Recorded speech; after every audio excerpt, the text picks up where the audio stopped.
at some point in the last few decades, the term computational thinking was first coined, and it's definitely a skill set that is required since the digital revolution, really, since entering the 21st century.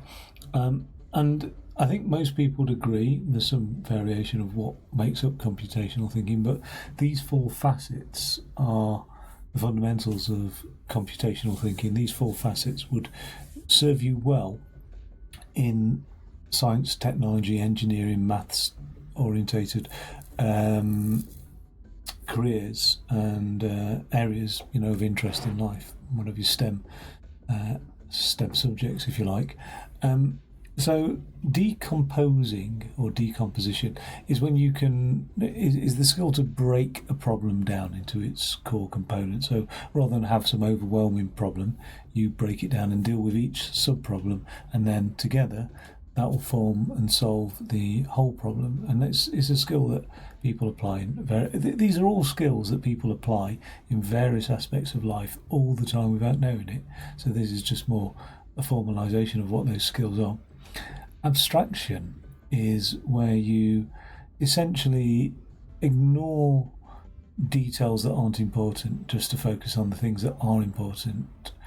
So if you think about abstract art, abstract art does away with detail and just looks and takes an abstracted form and says, no, this is representative of the human form or of this and that or whatever. Or like a map. A map is abstracted if you think it doesn't show every individual tree, but it shows the major routes and things. So that's abstraction. Pattern recognition is literally something that we do all the time, and I think arguably is the fundamentals of biological intelligence, really constantly recognizing patterns, from like patterns of behavior to patterns of speech to just patterns of rhythm and music and things like that.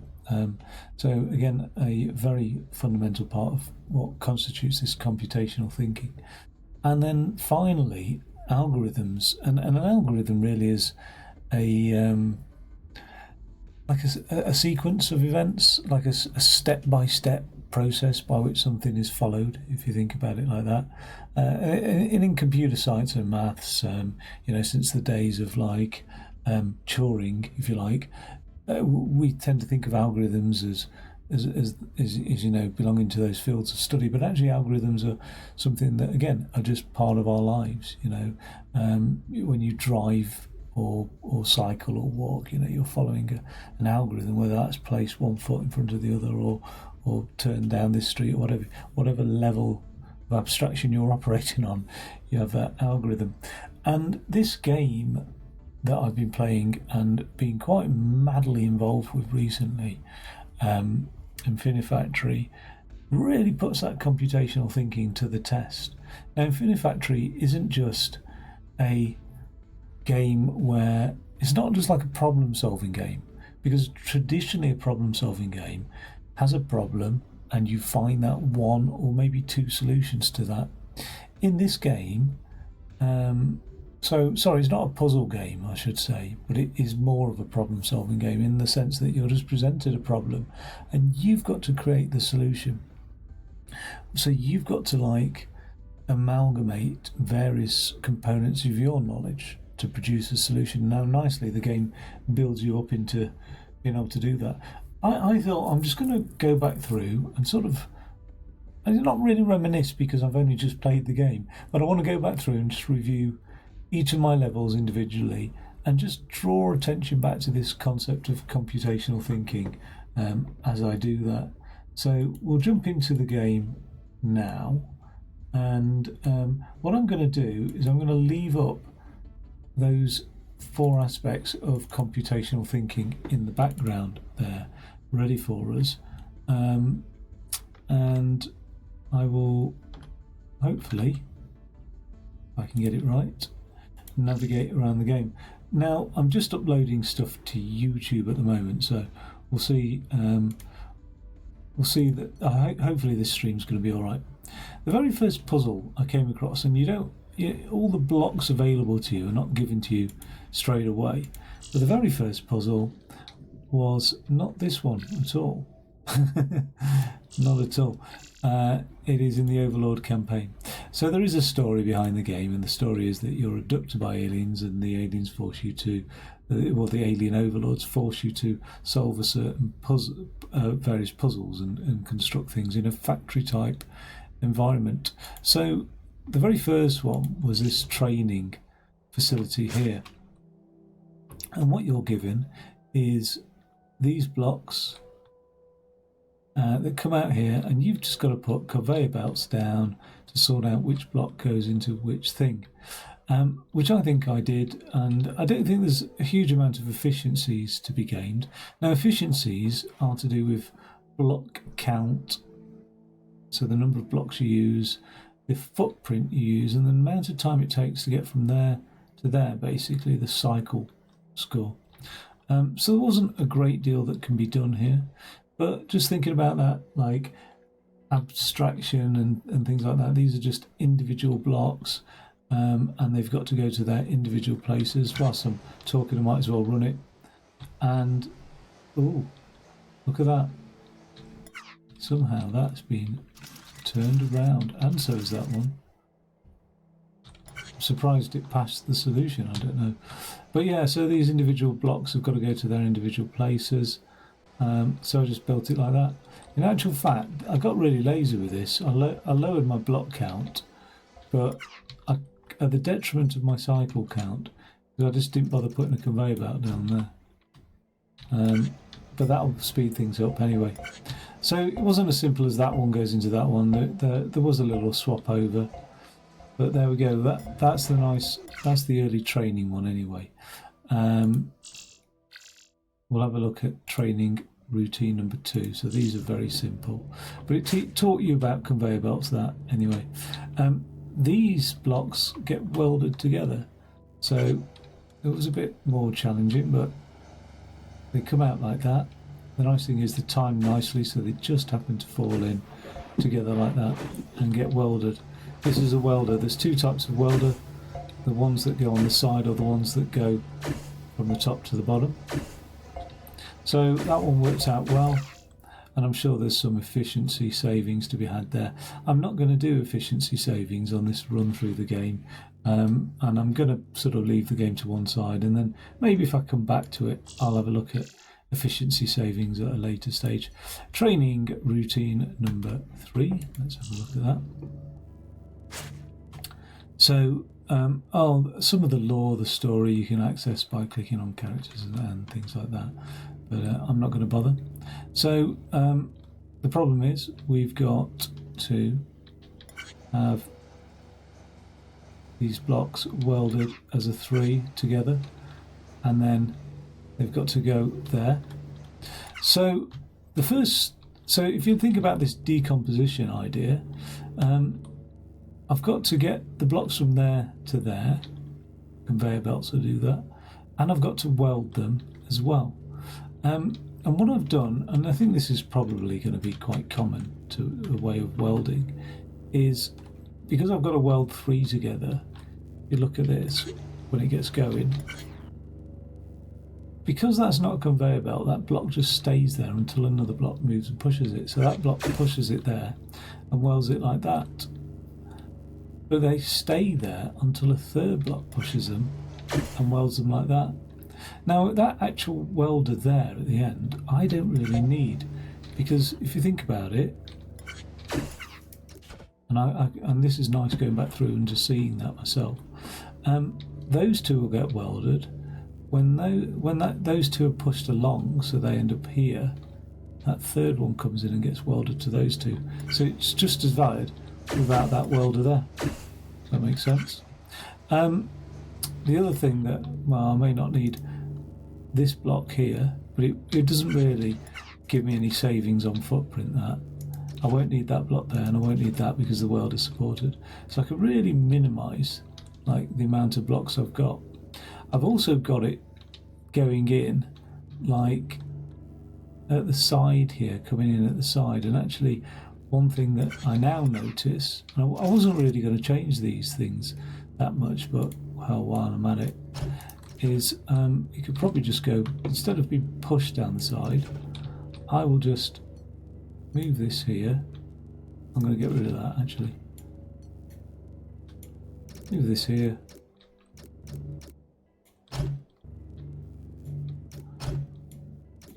This game is very similar to coding in many ways, that it's just like, even though it's physical shapes and things like that, this is all part of the algorithm. These are the building blocks of the algorithm. Remember, algorithmic design, that aspect of computational thinking, because we are doing a step-by-step procedure. Okay, this will work nicely, because when the third block gets constructed just there, it picks up on that conveyor belt and it pushes it into there. So I can't really imagine a much more efficient design than that, to be fair. But some people have got lower cycle scores, presumably by whipping out the blocks faster. You can attach blocks to blocks and do all sorts of stuff like that. But actually that's not the lowest block score that could be had. And the reason being is the lowest block score. So we'll do that, and we'll just copy this now. This is a good example. We'll exit to barracks, copy that solution there. These blocks here, there, don't count as block scores, as blocks. So the lowest block score you could have is actually something like this, I would imagine, more or less like that. That'll arrive down there. It still needs to be pushed along, and as it's pushed along like that, that's the lowest block score, or it would be one of the lowest.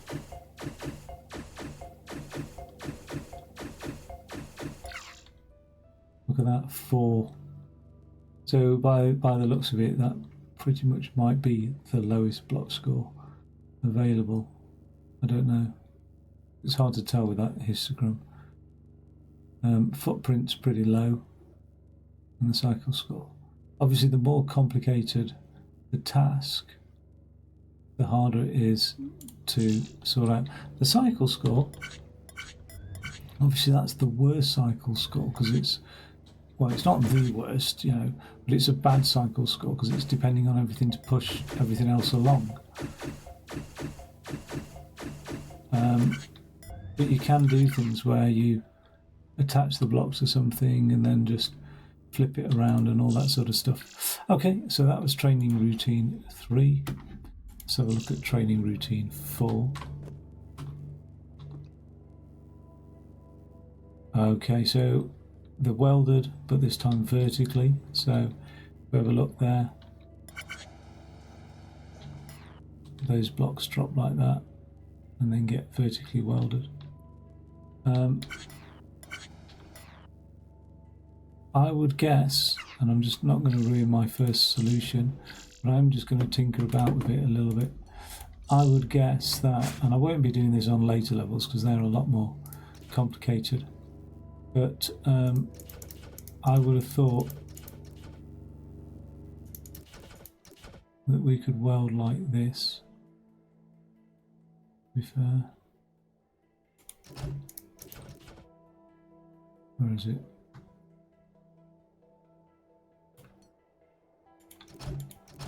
Simply like that. And when the block's detected, and that just gets pushed off.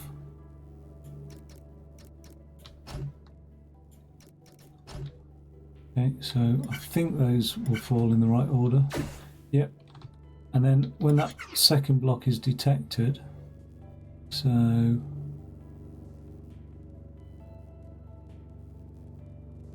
we'll build a detector here.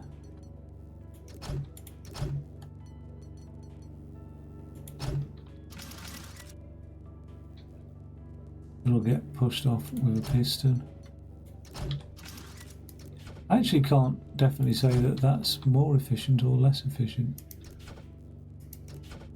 I don't know, is the answer. It seems like it's going to be quicker, doesn't it? Oh, for some reason it wasn't pushing off the block.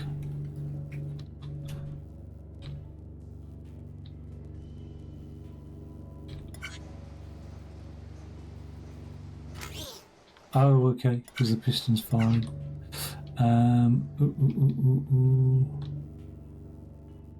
Oh.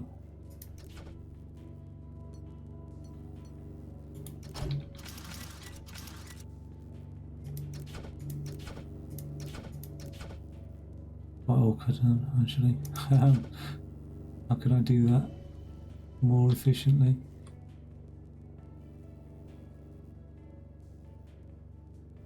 I've now got a... Oh no, there's not all the blocks available to you as well.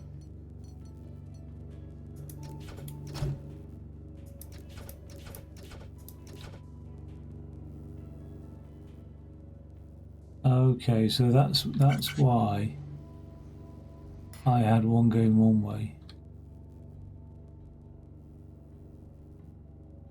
Right, okay.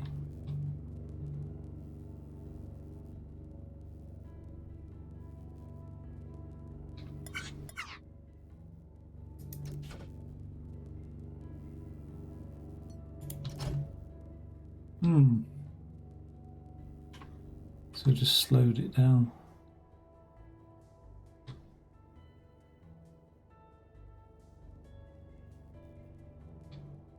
Well, now I'd be tempted to have this.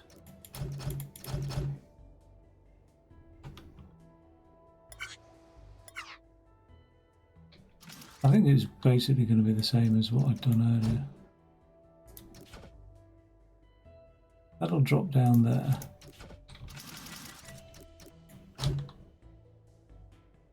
That'll drop down there. This is the trouble with me in this game. You know what? This is the trouble with me in this game. It's too easy to keep looking at things and going, oh, I'll change that. Let's have a look at changing training routine number 5. Okay, cool. So in this one, it wasn't just a one-dimensional weld, if you like, it's 2 dimensions. But the same blocks are coming out as well. The black and grey get welded, and then they get welded to that. So in theory, I could weld all 3 together. That waits nicely for that. In later levels, timing is very critical by the order which things come out. It's a nice pace coming out here, but it certainly gets difficult in later levels. Look how that one has that block to make it wait for that one. There we go. Okay. And then you do get like this silly, it says performance review. You did get like lots of little things for your cell, actually. It was quite cool. If I go back here, oh, I'm no longer in that cell. You got biscuits and things like that. It was quite cool. Okay, so here's a puzzle. Let's have a look. So you're suddenly getting a little bit more complicated. This one is, don't know, have a look.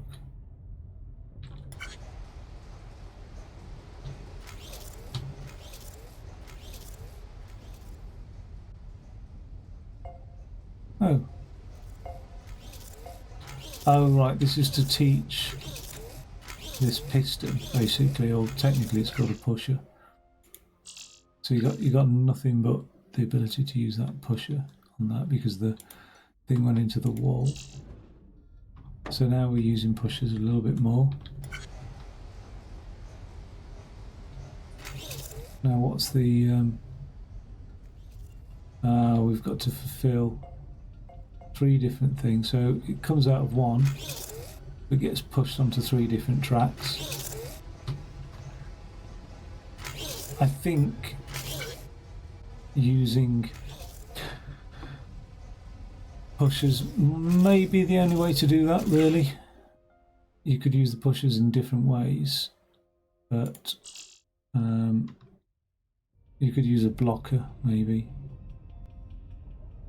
You could use air as well. You'd still need something. You see, in algorithmic design, and to make something, I think this game is Turing complete. And in order to make something Turing complete, you need decision making. You know, while this, do this, or whatever. Or if this, then that. And decision making will inevitably have to change the output, which becomes a pusher. So we'll talk about inputs and outputs in a little while. I think this is just such an excellent game. I really do. For testing that sort of logical thinking, that computational thinking. Okay, so this puzzle requires blocks of 2 length and blocks of 3 length to be stuck together. But there's only one input into the system, so we need some going off that way and some going off this way. So by the looks of it, there's a sensor here triggering a pusher that will push. So they're all getting welded as 2 blocks.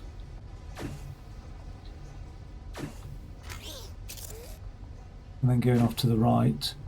Apart from occasionally a timing thing will cause this sensor to fire, which will push one off that way and one of the 2 blocks off this way.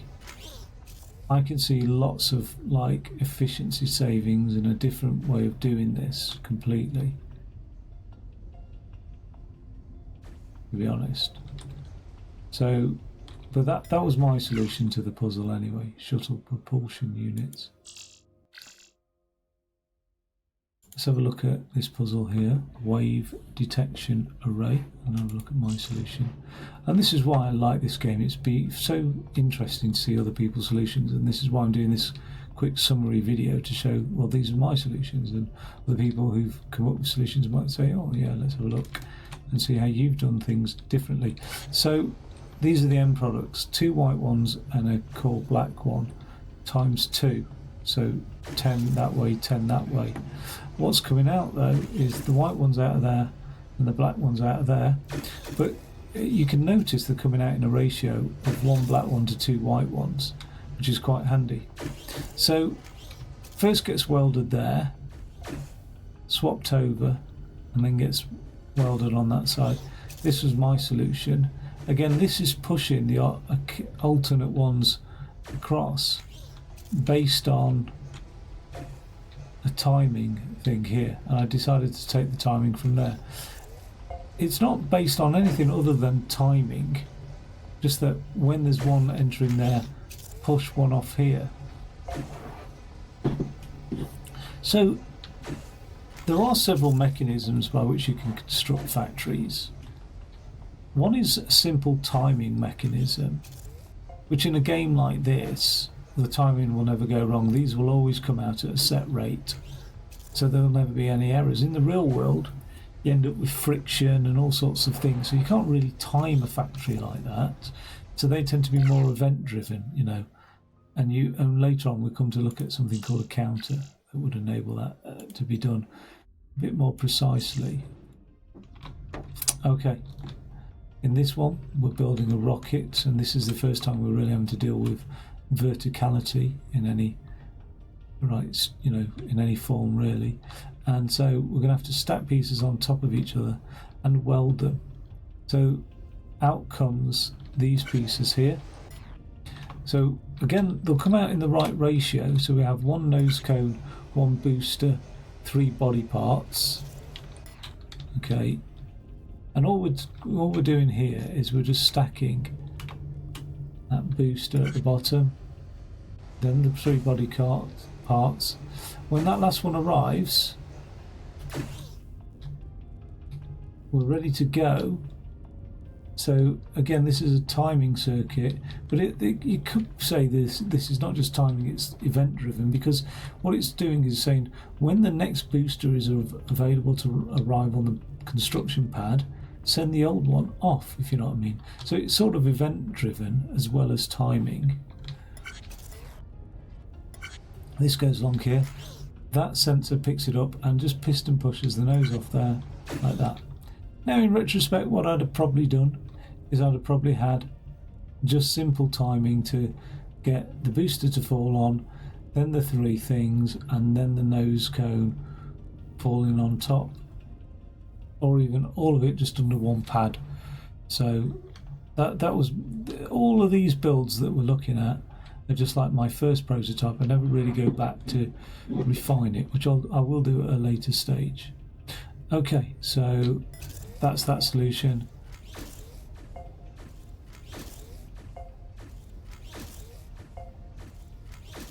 Works nicely.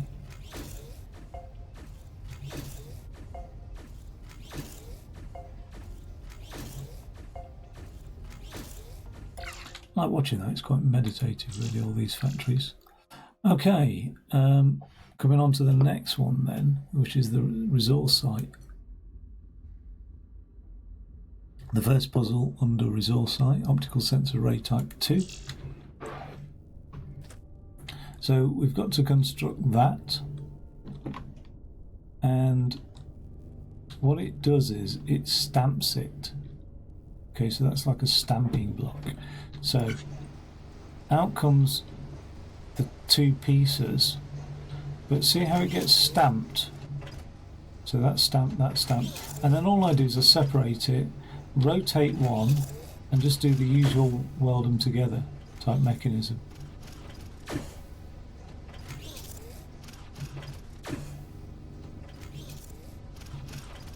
I suppose I could have had it come down, stamp, rotate it, push it back in, if you like. There is always that way of doing things, but when you look at this, there isn't a bottleneck. Like that piece isn't pushed onto that piece waiting, but it has slowed it down a bit. But I think it's fairly efficient, if you like. Low block count, but a low cycle score as a result. So I said this before, block count and cycle score. Block count and footprint tend to correlate. The more blocks you use, the larger your footprint. But not necessarily. Like you could use a lot more blocks in order to lower your footprint, because your footprint is when you're looking down. Let's just have a quick look at that. So if I run it and press P, that's the footprint there. So I might put more blocks on top to make that footprint less. But certainly, if you want to get a cycle count lower, you'll end up using more blocks. Okay, looking at landing alignment lights.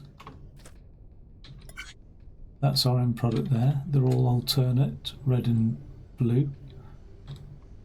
And the blocks come out like this though, not alternately.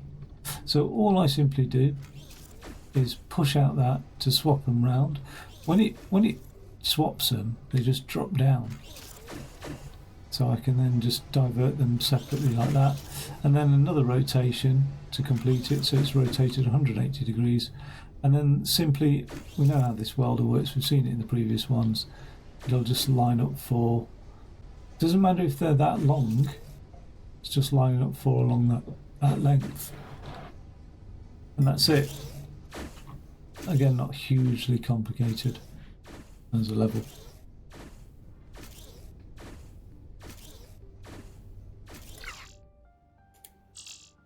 It would have been, I think that would have been my first real, ooh, this is a bit more complicated than I thought. So I was doing it. Okay. This is an interesting one because we get these, we've got to get that four-sided, like four-legged X coming out and then stamped on each side as well. But unlike later puzzles where we'd probably be only handed one stamping machine, well, we are in a couple of the puzzles.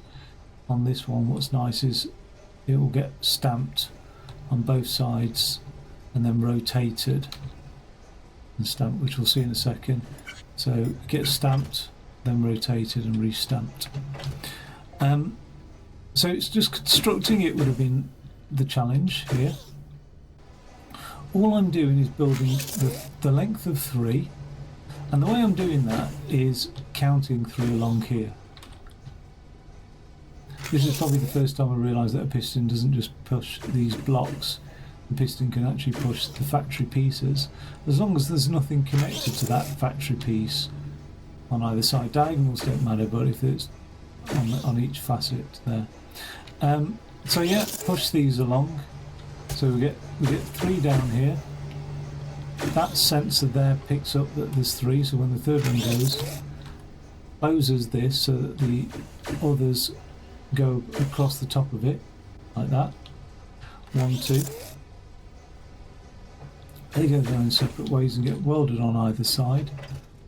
It actually sits there waiting for another one to come and push it off, which then sits there. So that would reduce the cycle count. That'll reduce the cycle efficiency, if you like, increasing the cycle count. But it means I didn't have to add a piston or anything else in there to get it to move off. Okay, that's that puzzle. Have a look at Small Excavator next. Okay, this is pretty cool. On here, we've got to weld. We've got to shape those 2 pieces and then weld one across the top of it. It's not too bad, but if you notice, one's going one way, one's going another. Now, thinking back to that abstraction process, right? Let's just get some pieces out here. Well, not abstraction, decomposition, etc. Right? If we look at this shape here, the minimum length of block is a 3. Those 2 are both 3, and that's a 4. So what I could have said is, well, I need to just weld these blocks into 3s, but because that's a 4, that might have been a little bit awkward. But if we look down here, the minimum length across the top there is a 4 block. So whatever happens, to get that top one, I'm always going to just start off by welding those into 4. Now, once I've welded that 4 block, I need to create the 2 3 blocks. So I need a way of diverting those 3 blocks across. And that sensor picked it up, didn't it? It picked up this block, it got pushed into there. So let's have a look one more time. Can you see how it got pushed into there?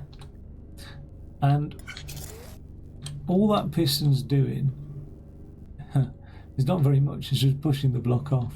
It's not actually rotating it or anything like that. But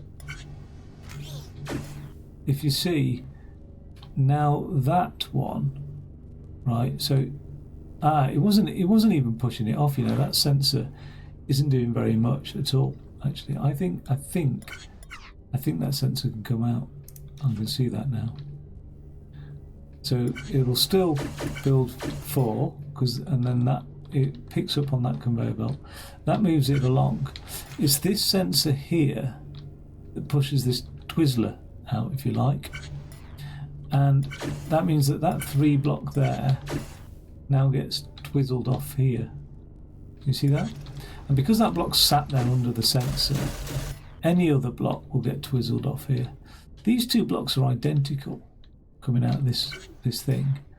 But remember, one's facing one way, one's facing another.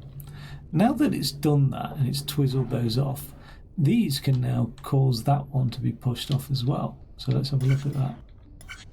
When that falls, that sensor pushes a rotator out there, which takes that off, drops it down. I could have just used a conveyor and some mechanism, but I went for a rotator. And then it rotates this block here, so it's facing the opposite direction to that. They all drop down nicely onto this thing. Actually get swapped over. And then that, when they've landed, that sensor picks up that block and pushes that other one onto the top of it. Gets welded on, goes into the machine. So we can have a look at that quickly.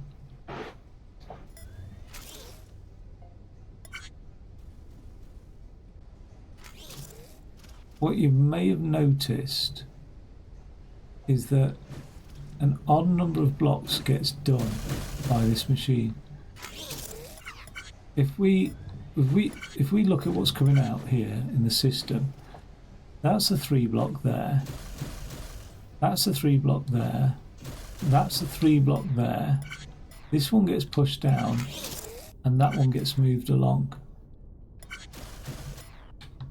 and we've got another 3 block coming out. So it's almost like, while there's no 3 block in there,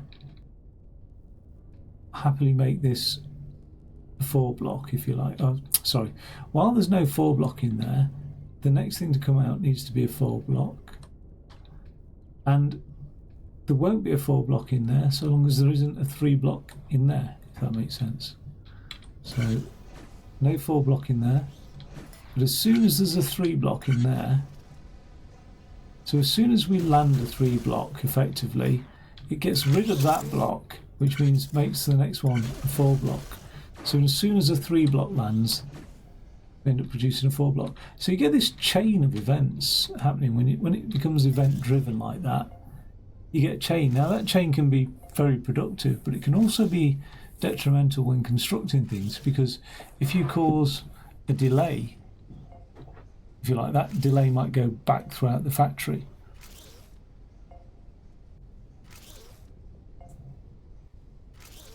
Infinifactory, don't forget, this is essentially a model of a factory. Okay, let's have a look at Cargo Uplifter, which is the final level of the 3rd section in this Overlord campaign. This is hours of like building and experimenting and learning this game. Like, don't get me wrong, like, you know, each of these sections of missions would take me sometimes up to 6 hours. Later on, a single mission would take 6 hours, and the final mission ended up taking me 8 hours, which is crazy. I mean, I think that was probably because I was a bit tired when I started the first 3 hours and the next 3 hours, but the final 2 hours are a bit more with it. Okay, on this one, we've got to construct something that's quite complex, if you like. It's 2 identical shapes stacked on top of each other and a bench on the side, and then these 2. Notice that everything is a minimum of 2, so if we're going to decompose the problem, deconstruct it into its component parts, pretty much if these are coming out one by one, they're always going to get welded into 2s, aren't they, if you like. Let's see where they come out from. Looks like some are coming out from over there and some are coming out from over there. Now I'm not going to change that block, because I think I've looked at this before, and the last time I changed that block, it did upset the speed of things. So straight out the entrance they're getting welded into 2 blocks, because we never deal with a smaller amount than 2 blocks. Straight out the entrance, which is pretty cool. Oh, what's happened there? I'm going to turn off the little reminder of... Oh no, you know what? I'm going to keep that on throughout. The abstraction, decomposition, pattern recognition and algorithms as those 4 aspects of computational thinking. I think they're just so vital as skills to which to try and develop all the time. And I think a game like this really, really helps. Okay, so nothing too complicated. It's just that we're welding maybe in a bit skew-if of a pattern, but nothing too complicated. Some of them have to get diverted to get chewed up like that. And then there's a bit of timing. We need 2 to be dropped first before that, but that's more timing driven than event driven.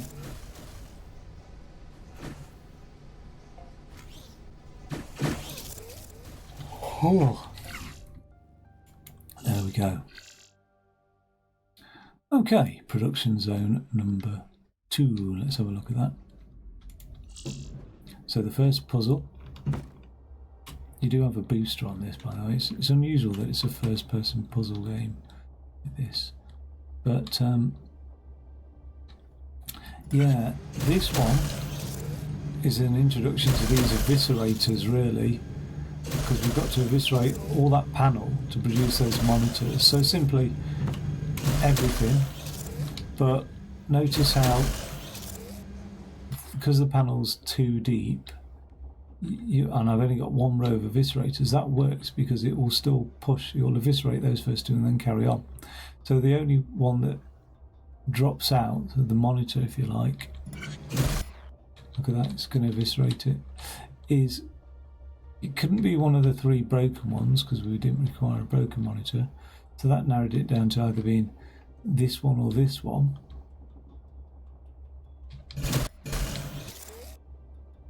And what I've done is I had a piston push that monitor out. Could just as well have been that top right hand corner one if you like as well, but that piston just, when it detects the monitor, because if I didn't have the piston there, what would actually happen if I just got rid of that wire? The monitor would just fall down into that eviscerator, so that piston is absolutely required to be able to push out that monitor, and that's it. Now, if I wanted to increase my cycle score, and let's have a look, we're on 92, why not just push out that next monitor as well? You know what I mean? Like, instead of just pushing out the one, push out 2. So we'll do that.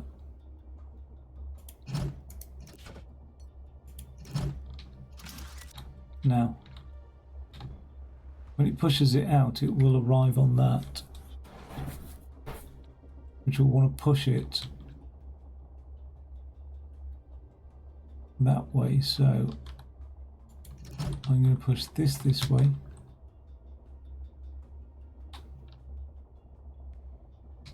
Oh. Have to go around the back. Unless there's something else it could do that was really intelligent, but I'm going to send it around the back anyway. That should lower my cycle score. Okay. So I'm going to forget that. Forget that. I'm going to continue like that.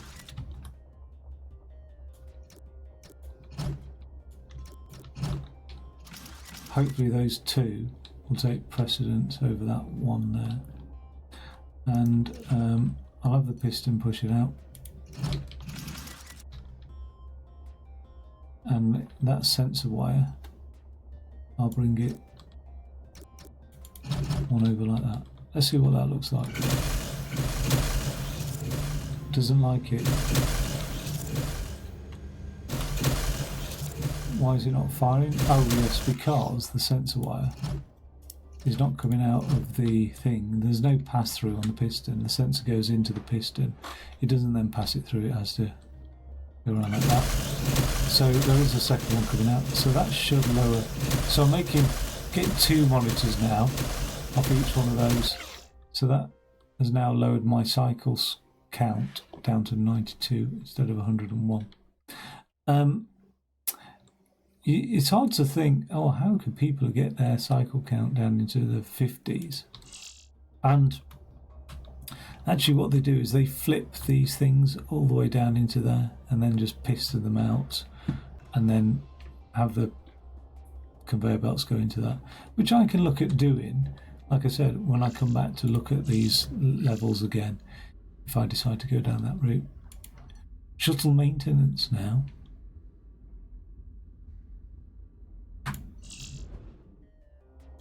Okay, so this, in terms of eviscerating, now we had that introduction to the eviscerator. This is a little bit more complicated. What we're looking for as an end product down here is this shuttle, all brand spanking new, rebuilt, etc. So that means we're going to have to eviscerate away bits that are old, and that's these boosters here, and the replacement boosters come out here. So let's have a look. There's a dead person in there. I don't think I noticed that the first time. I don't know when I played it. So these get welded up. They come out as individual pieces. So we're amalgamating two things we've learnt there: how to weld, not just weld, but how to sort so they go alternately. And there was a real timing constraint here. By the time that eventually got down here, I needed those to be ready. And if you look at it, that one just falls in time to get welded on. And it sort of gets pulled through the welder. It doesn't get pulled through the welder. These pistons just push it off just in time with that. Just in time.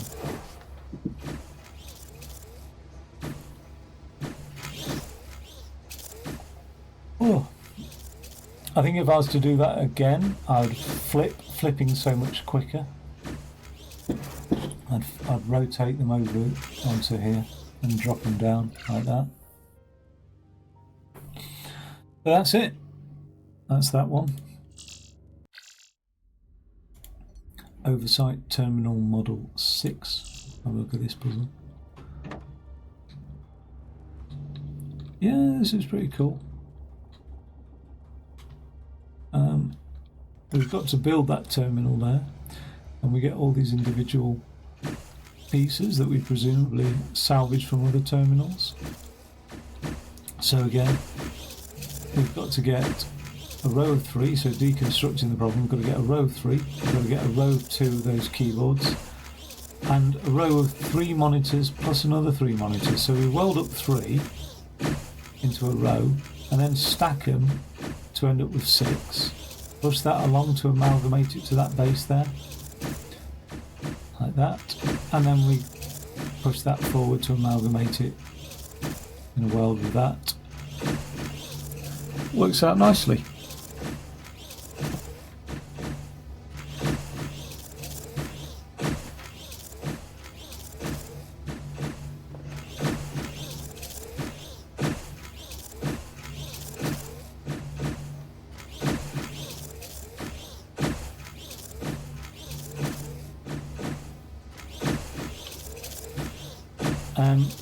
I could already see, if I was to it's difficult to remember these numbers, but if I was to copy that now, I mean, if it starts to go wrong, I'm not going to get too horribly involved with it at all, but I would push, maybe it's not a good idea, but you see how that block is pushing that block and then going all the way around there. It'd be easier if that block pushed that block and just went out the back there. So that would save a hell of a lot of cycle count and block score as well. So it's just little things like that that make a lot of sense, really, I think, in terms of how to do things. Okay. Exit to barracks. Drone maintenance as a puzzle. So this was pretty challenging. It was my first puzzle that was huge, if you like. Well, I felt it was quite large. I think the next one's even larger. But the main challenge with this drone maintenance one is I'm basically taking off the gun, and that back thing was just getting these to fire in the right sort of time with that sensor. And the best way to do that wasn't to use a piston to extend it, it was actually to use a sensor to retract it. So they stick out by default, and then when the sensor triggers here, it retracts them. But this one falls back in quicker than that one does, which takes off the back of that. That's all it does. But I can't have... I needed that one as well, because if I just had that one, it would miss out a little chunk of the gun.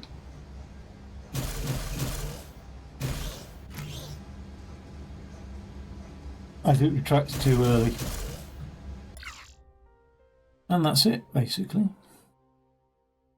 In fact, I don't think we've really got to see the next section of that, which over here, then that joins it, and that, all that is a simple, it waits for a second, because of that block there, which goes in and out several times, but it doesn't seem to prevent. It doesn't retract long enough to allow this to go through. So it keeps that in place while these blocks are pushed off. Being pushed off, gun added on, welded on nicely, and that's it.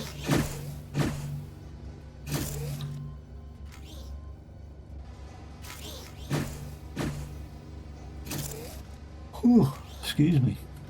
Again, not much to it. And then the studio apartment, let's have a quick review of that solution there. Okay, so this is building a prefab. Later on there's another prefab building one that doesn't seem that much harder, but initially it didn't, and then it did seem. So this is just welding but handling larger pieces. You just got to be a bit thinking about the weld really, because this TV won't weld on the side there. So you just got to think about how you can do that easily.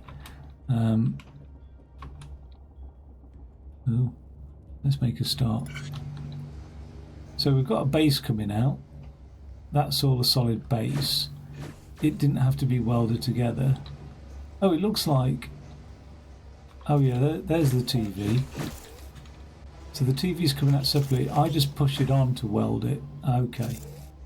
So it's not a one block deep TV, it's 2 blocks deep, so it does get to weld on the back.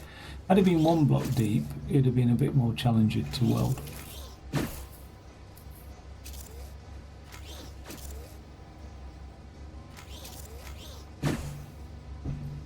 That's it.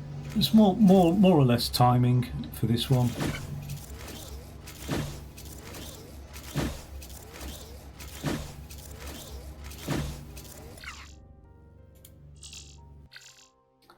Okay. Second to last one of the Overlord campaign.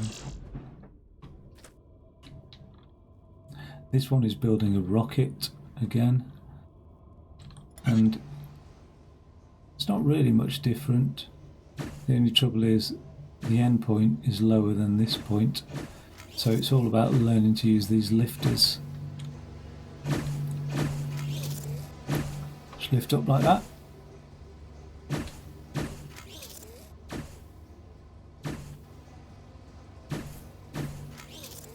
And there you have it. As soon as it's detected the nose at the top, i.e. the whole thing's 5 tool, pushes it off, and this squiggle just delays certain pieces and allows other pieces to get there. Like the first piece we want is the nose to be on top, and then the next pieces we want are these body pieces, so the squiggles are just to delay those booster packs there to actually join the nose conveyor belt path. So it seems to work well. Does the trick. Not too complicated, that one. Gneiss Chair.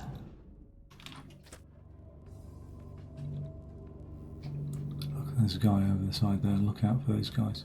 So this one, we've got blocks coming out that we want to weld up into that sort of pattern.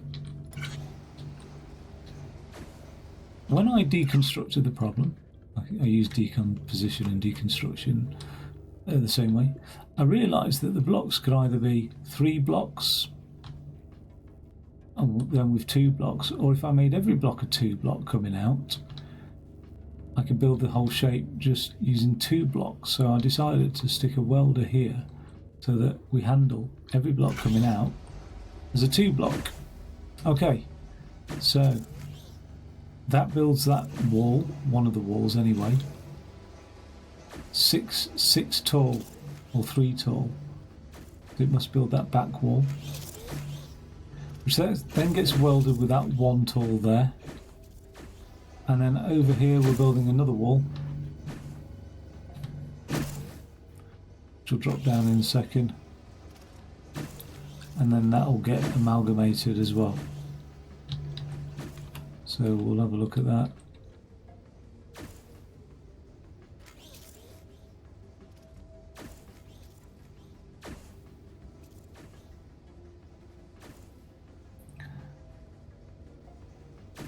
So 3 high wall gets amalgamated with a 1 block, and that just gets turned around and built like that.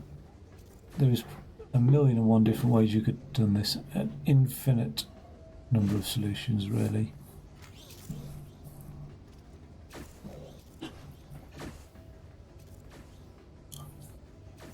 Although there's an infinite number of ways of building this, more or less, there'll be a finite number because there's only so many blocks you could fit in the whole map, if you like. But you know, if you weren't thinking of that block limitation constraint, there's an infinite number of ways that this factory could be built, but there'd be only a finite number of orderings to which to build this. Do you know what I mean? You can either build it all with 1 block, or build it with 2 blocks or 3 blocks, and it will be a massive number, but it'd still be a finite number of ways of doing things. But those finite number of ways of doing things could be laid out in an infinite number of ways. But yeah, I mean, to all intents and purposes, it's such a large number of solutions that would be an infinite number of solutions in reality, I suppose. Or feel like that, yeah. Okay, over here we're building satellites. They're not just 3 tall with the 2 wings on the side, and by the way, those get welded together because the minimum length is always going to be 2. But they also need to be stamped. So I weld it up as a 3 block high, like that, straight out of the gate. Then it runs across the stamp and gets stamped in the middle. And then rather than rotate it, I just pushed it in situ with these, because they're all in the right orientation. They drop down, get welded, pushes along, and it just pushes itself along, really, like that. And then it gets rotated. The next one pushes it off, and it itself gets rotated. It'll only rotate when that's disappeared, because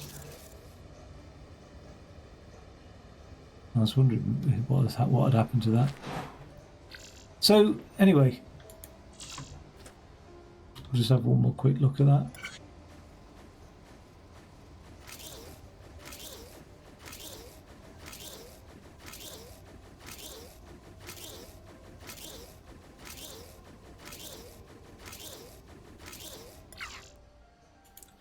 There we go. Terrestrial Surveyor.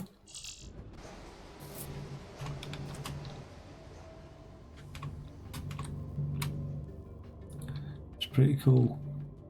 Pretty cool little one. So the ultimate endpoint is a tank here, but we've got to build up that tank from its constituent parts. So even the tank tracks have to be welded up into length 3. These blocks have to be amalgamated. So what we do is we weld those up into a 3 block. I found this quite challenging, and I think I got sort of flukily lucky with it, but it gets welded up into like that configuration, and then I just drop a head onto it basically. So it comes down here, and I remember feeling that was quite challenging at the time, but I got lucky with the way it worked. I'm using air to lift that onto there, but I don't think it needed. Oh yeah, because I'm using air to lift that all the way over there, which in retrospect again there would have been a lot easier ways of doing that. Do you know what I mean? That's my alternate thing. So we get all the wheels come up here, and they either get dropped down there or they drop down to the next one, and that's activated by whether or not there's a wheel in there. So if there's a wheel in there, the next wheel needs to get dropped down to the next one. So hell of a lot more blocks than I really needed to use. Hell of a lot of time added to that cycle count, looking back at it, but it's a working solution. The last one of this section, of the resource site section, here is this anti-javelin point defense, which is pretty cool. So we've got all the little component blocks coming out here, like that. Again in the right sort of ratio. Those two get welded together, which get welded with that. Now really, I could have potentially injected those two into that, but it just seemed to, timing wise, work out better to do it this way. I think. And then if you look at it, the whole thing needs to be on that sort of base at the side there, which isn't overtly complicated. So I just weld it up as a 3. Drop it down like that. And that's it.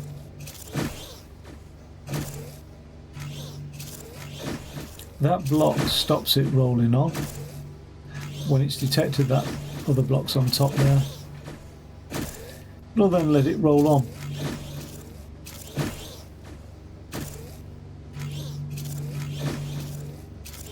Oh god.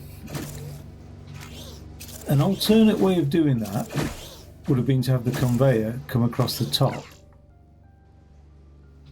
And oh well. I'm not going to get into alternates. I'm just going to review the solutions. Okay, I'm not going to go into the performance review. I nearly clicked on that. And then finally, the next section of finally of the Overlord campaign. So this section was pretty cool. Let's go into this puzzle here and have a look at the solution. So what we need, yeah, this is a bit grim, was the fish needed to be packaged up, and different parts of the fish's anatomy go into different packaging. So they all get taken through here, which wraps them up, but depending on what the input part is, depends on what's output here. So the fish appears. Oh no, this isn't the fish one, sorry. This is the moles. So sorry, I apologise. We'll look at the fish one. I think that might be next. So out of these holes come moles. I am a mole in a hole, and they're a bit random in terms of the way they jump about and stuff like that. So when it pops out the hole, I just piston push it off. The next one piston pushes it off. Actually, I don't think they're all that random. I think they will jump back in the hole if they get the opportunity. Like, I don't know what would happen here if I took all that off. I don't know if they'd jump off the conveyor belt or not. Yeah, they do. They get all over the place, don't they? So they come out the holes. I'm mining all 3 holes just to make it as quick as possible, and then it's homogeneous because they're all the same, so they just get pushed through here. And all I do is I line up 4 or 5. When the 5th one hits, it gets pushed off there. 5's the sensor, which pushes 2 off there, 2 off there. Again, probably a much lower block count way of doing things. Like as in just send them all along here and then piston push them off there maybe, so it would reduce on the number of conveyor belts. I was quite pleased with that solution there. It's quite gross really, isn't it? But we have factories feeding people like that, don't we, in the human world today, so yeah. Especially chicken factories, they are absolutely disgusting. I'm sure if most people look around what's deemed as a legal chicken factory, they would, well, do what I did, which is boycott KFC and all that fast food chicken. It's disgusting. Okay, here we go. We've got to trim down this mushroom here, and we've got to this is a bit weird, this. We've got to get that mushroom pieces, 4 in there. I think it does give you the instruction somewhere. Yeah, there we go. We're going to get 3 mushroom pieces into there, which will fill up a container, but we've got to get the container onto there. So let's look at the mushroom bit first. The mushroom comes along here, and the two pieces I need is 1 piece of wood, so I eviscerate everything with that 1 piece of, like, the mushroom stalk, if you like, or the bark. And then I eviscerate everything except for 1 corner here. Sorry. There we go. actually, except for 3 corners, sorry, because we need 3 pieces. They drop down, they get collected up by the conveyor belt, so we get a piece of wood and 3 mushroom pieces coming out. Now that piece of wood, I don't know what alien thing we're building here. That piece of wood wants to be on the very bottom, then we want the thing filled up with the mushroom juice and then something on top.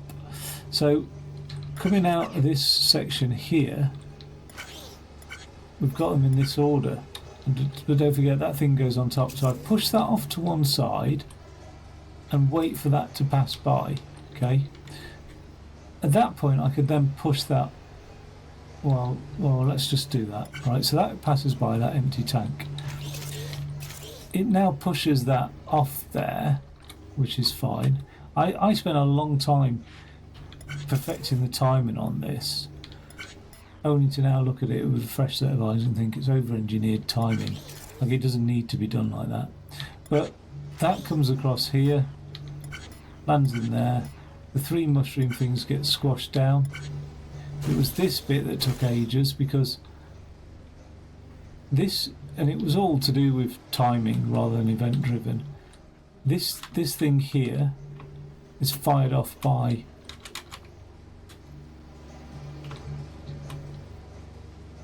this detector fires off that piston up there, because this is now leaving.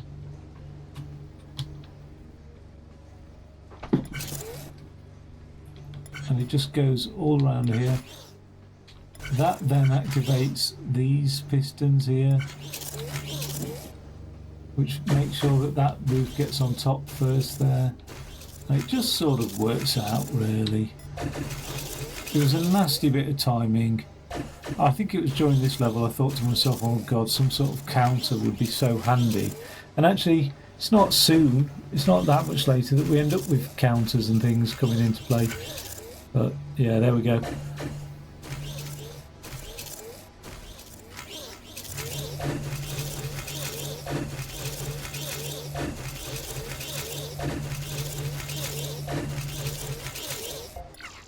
I like the way the game gets you to do 10 things, because sometimes you can get the first one done without an issue, but it's only in later down the production line that you end up with the issue. So by testing you having 10, it really tests that you've got a slick process together. Terrestrial Drone as a solution. Okay, obviously there's some delay path there. The end product has got to be this tank here. This time it's got 5 tracks long, and it's got a body of 2 and this thing on top here. And it's got pieces coming from all sorts of places. So this was my first real big, oh wow, this is complicated type thing. But if we deconstruct it, or decompose it into its constituent parts, it's not going to seem that bad.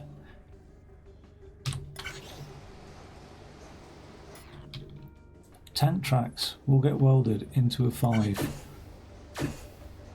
We can look at this process now as an input-output process. The input is a block of 1.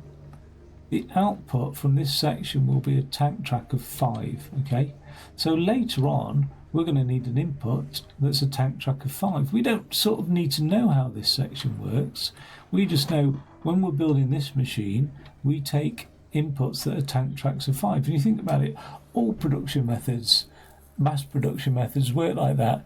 And if you're building a calculator, you don't really care how the steel is produced. You just know you need a certain size steel sheet of a certain grade with certain cutouts in it.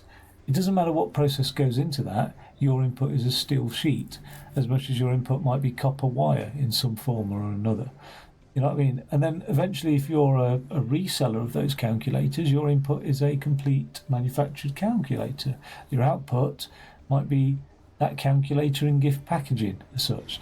Input, transformation, output is the thing that governs all manufacture and computing, really.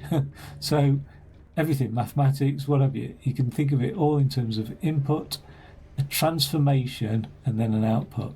So the input there is 1 block and then an output is 5 blocks long.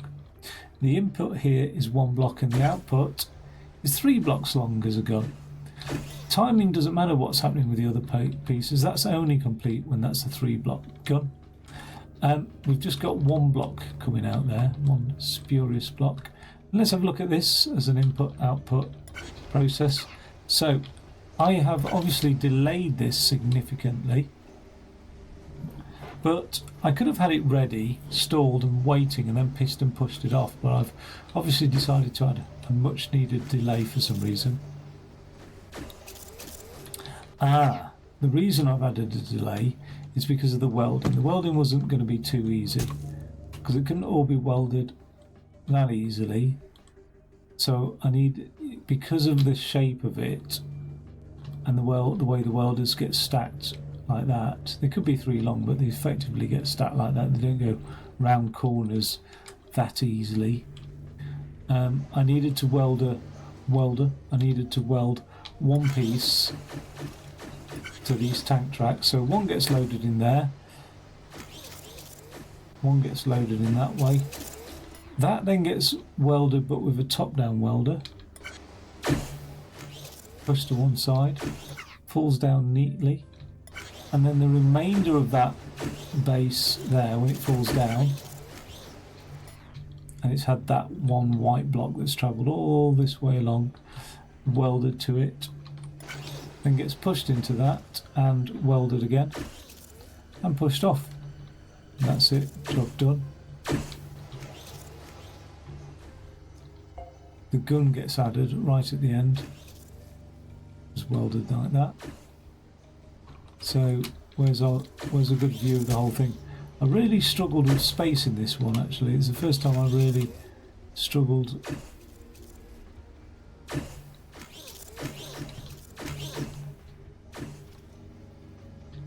Don't know where, yeah, there isn't a great view of the whole thing.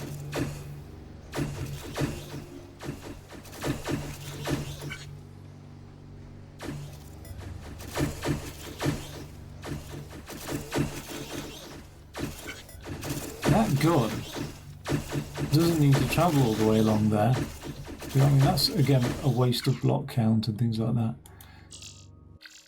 Sometimes those extra conveyor belts are required, sometimes not. Okay, let's have a look at this puzzle here, which is, let's take a look at Meat Product Type 101. Meat Product Type 101. So yeah, this was the gross thing. It was like it was a whale. It was quite disturbing. It's like a whale with slimy bit at the bottom, like a big slug or something like that. And it's got a bone running through it and all that sort of stuff. So we want to eviscerate it down. So coming out of it is like skin and meat, if you like, and avoiding bone. So if we look at that, I end up shaving off most of the skin, most of the stuff, just leaving a few blocks of meat. So the cycle count on this is pretty poor because of the way I've done it. This is the limiting factor by the looks of it, because we're already down to like 6 on there, and we're down to only 7 on there. They're done now, that's fulfilled. So really I needed to be more efficient with the meat, but look how much meat's going off to the side here. And I obviously aim to just get that puzzle done and not worry too much about efficiency and timing. I keep forgetting to have a look at the actual title of the puzzle. This is Aerial Combat Shuttle, the last puzzle of the last section of the Overlord Campaign. Aerial Combat Shuttle.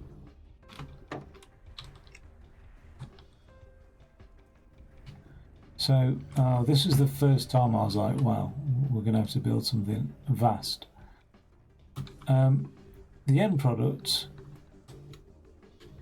is an aerial combat shuttle, but it's 2 blocks there, 3 blocks across, so just all in all 12 blocks, 2 windows, 2 guns, and then these rockets coming off the side here. If we have a look at this,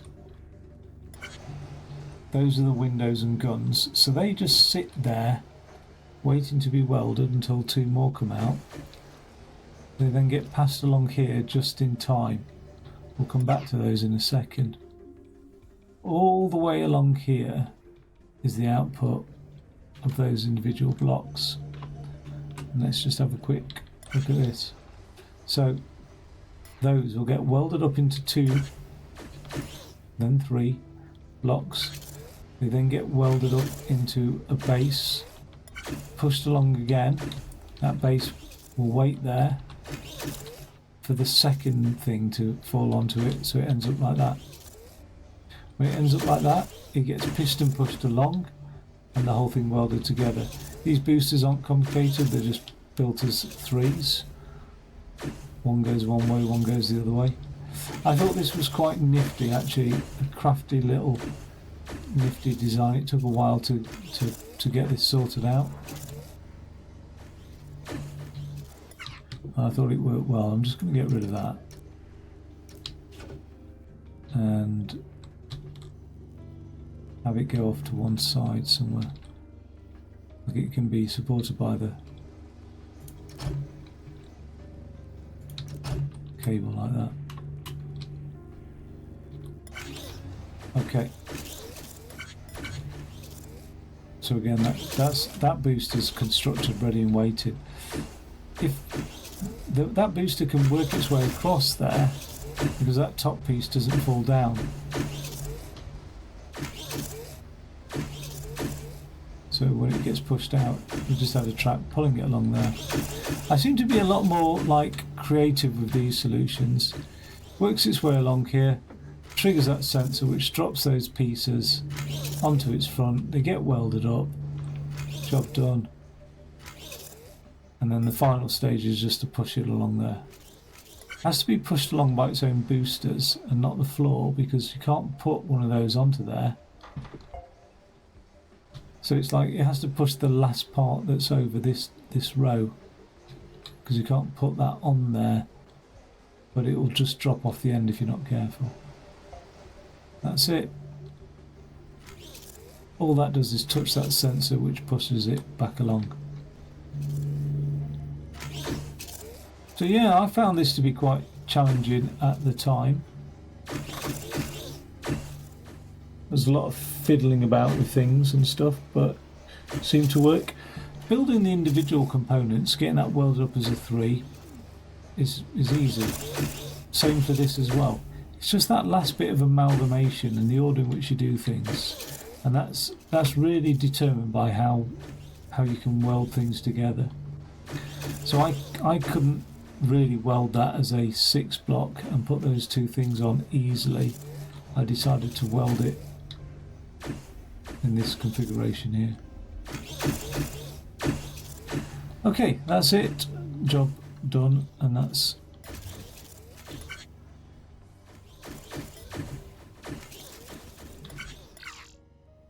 that one. Okay, so that's the last one of the Overlord campaign. Then there's a few to look through on the Resistance campaign. There we go. How long have we been doing? 1 hour, 10 minutes. I'm going to just take how many levels? Quite a few. Just going to take a little break and then come back to look at that Resistance campaign. Won't be a second. Yo, so this is me coming back a few days later, actually, after recording the overview of the Overlord campaign levels, to finish off an overview of the Resistance campaign levels. Okay, so level this is puzzle the teleporter experiment 1, so it's level 1. Well, level something 1 anyway. Let's have a look. So on this one, it's the introduction to the teleporter, so it's not too bad actually. You sort of click on the teleporter to transport through it. So when it gets started, all it does is produce 3 blocks, but what it illustrates is that only 1 block can go through the teleporter at one particular point in time, so you have to reassemble it at the other end, and that's it really. You know, this is a illustration really of. Let me just turn down my my game volume. This is an illustration of saving time because really, like, let's just put this on here. Oh, I need to carry it away. So there we go. I'll get rid of that one.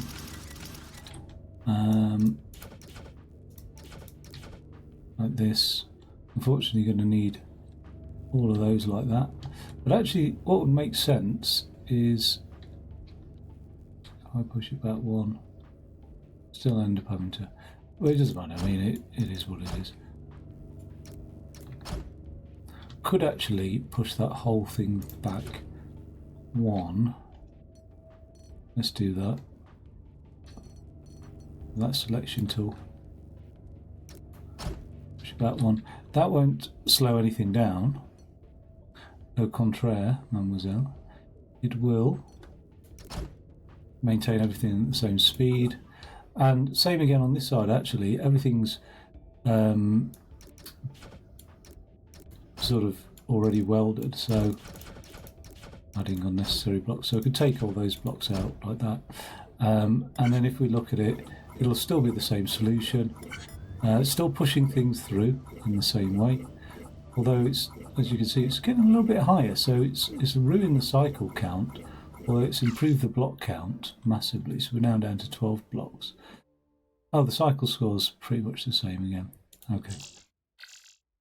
So that's it really. The other thing I could have done just to improve that cycle score is go back in here.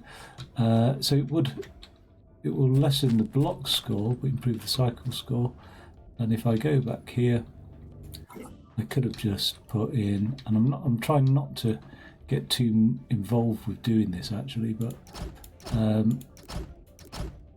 I presume I've got an upside down. Yeah, there we go.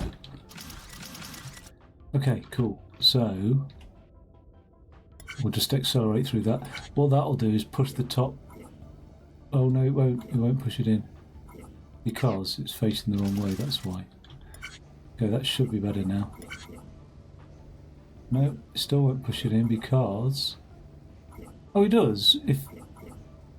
Okay, it's getting rid of it all. Just the odd block. So that should reduce the cycle score a teeny bit anyway.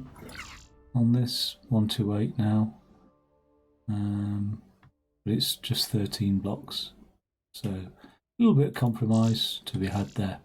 Okay, the next puzzle, and then of course you get introduced to the teleporter block in this inverted conveyor. This next puzzle, it's been a while since I've looked at these, so it's nice actually refresher. So obviously we've got to get this shape in a 3x3 grid. And the output here looks to be a 3x3 grid. So this time, okay, so it's going up like that. So it doesn't really need. Again, you could put a conveyor on there just to squash it down, but it's probably not the best plan. Looks like I've consolidated all those blocks as it is. Let's just go through here, have a look. So all I'm doing is welding into rows of 3 and then welding those rows of 3 into a 3x3 grid as such.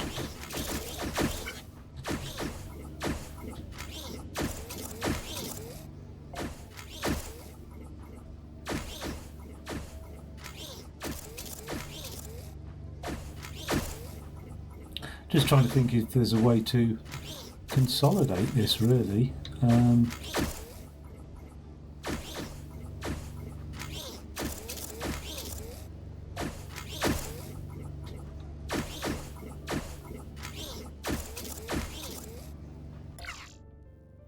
I think a better technique would have been maybe to have, and let's just copy that solution there just as a quick change. Instead of like welding them there, what might have been better would have been to 235, 50, 35. Okay, so those are our vital stats, if you like. Would have been to weld them here into blocks of 3. So 1, 2, 3. Where are we?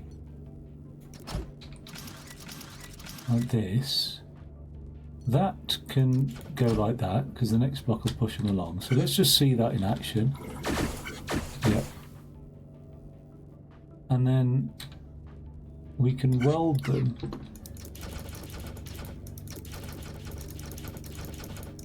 still need air to elevate, but we can weld them into a 3x3 grid as well, which will be a grid like that. Now this might slightly affect the old blocks, the old cycle score. Not that dramatically, it's not the end of the world. We'll push it along there. We'll pick it up here and then we'll have the air here, I think. Air there. That'll push it up there, and so we just need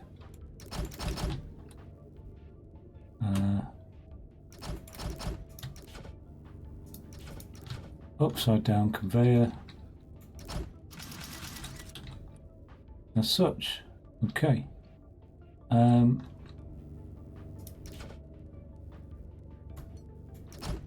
So this will now push 3 blocks along. Oh, I forgot to weld them. Of course, that's quite important. So let's just quickly get that welded. I don't want to weld one to the top of it, which would be a problem. So let's just see what happens there. No, we're all right. We will push it along. Okay, so that might have reduced the cycle score because of the first push.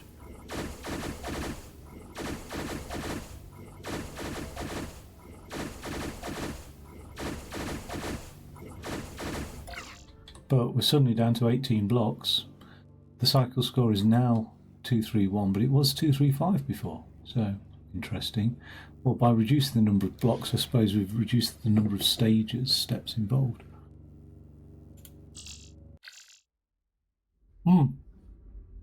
So that looks like a neater solution.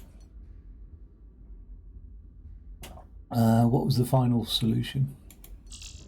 Let's go for that one. Maybe I'd attempted the same thing with here and copied it across. So we need white blocks going through here and then being deposited there at the same time. These orange blocks going through here and being deposited on the other side. So they'll swap round. So luckily the orange blocks set off first, and what happens is they seem to just push out the white blocks. I don't know why, but it seems to work well. And then just weld up, and I presume we're welding up on the other side as well when they come through exactly the same way. So exact symmetry. I could really reduce the block count by just having these blocks push each other along as well. But that then really has a huge impact on the cycle score when that happens. So that's that level there. The Teleporter Experiment 3. Let's go to Teleporter Experiment 4 of the heist. Looks like I made a slight improvement with that solution there. So on this one then, the end product has got to be this checkered pattern of orange and white products. There's a final weld that occurs there in the corner, isn't there? It would seem. of of 3 rows welded together. So this is where a row gets welded, gets pushed along, and another one. So what's coming out here? Oh, a checkered pattern. So I think I just sort of got lucky with that in terms of it falling through in the right order of squares. And then I'd have had a look at this coming out and just decided what order to weld them.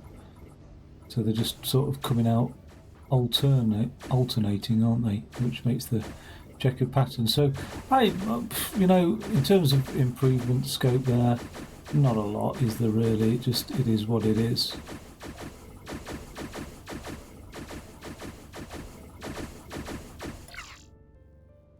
I mean, it's one of the lowest footprint scores and one of the lowest block scores, so happy with that. Terrestrial Surveyor. Let's jump in here. Look at this one. So on here, we've got to produce another tank, and there's a lot going on here, isn't there? A hell of a lot. Okay, so we've got another one of these.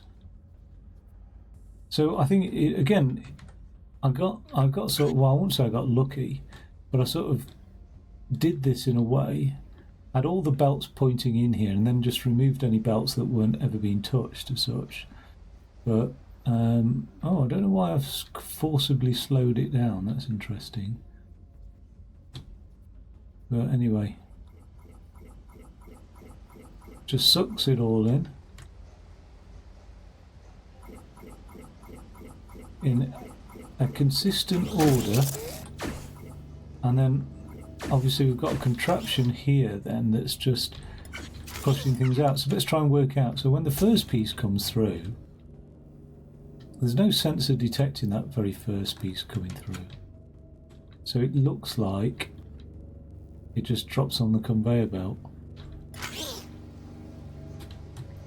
and goes that way along.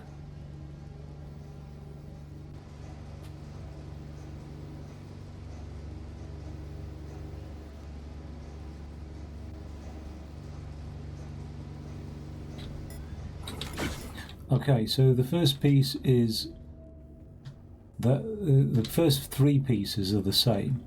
Now there is a sensor then triggered here, which goes all the way around the back here, and that pushes an air block into it. So have a look at what happens there. So the air block goes in. Obviously then the next 3 pieces are going to be a column. So there's the head. Oh, and the next 2 pieces, sorry. The head goes on, gets pushed off, lands on that middle body. Okay, and then presumably we just get tyre tracks coming out, tank tracks. 2, 3, get welded up, fairly simple. What happens to those tank tracks?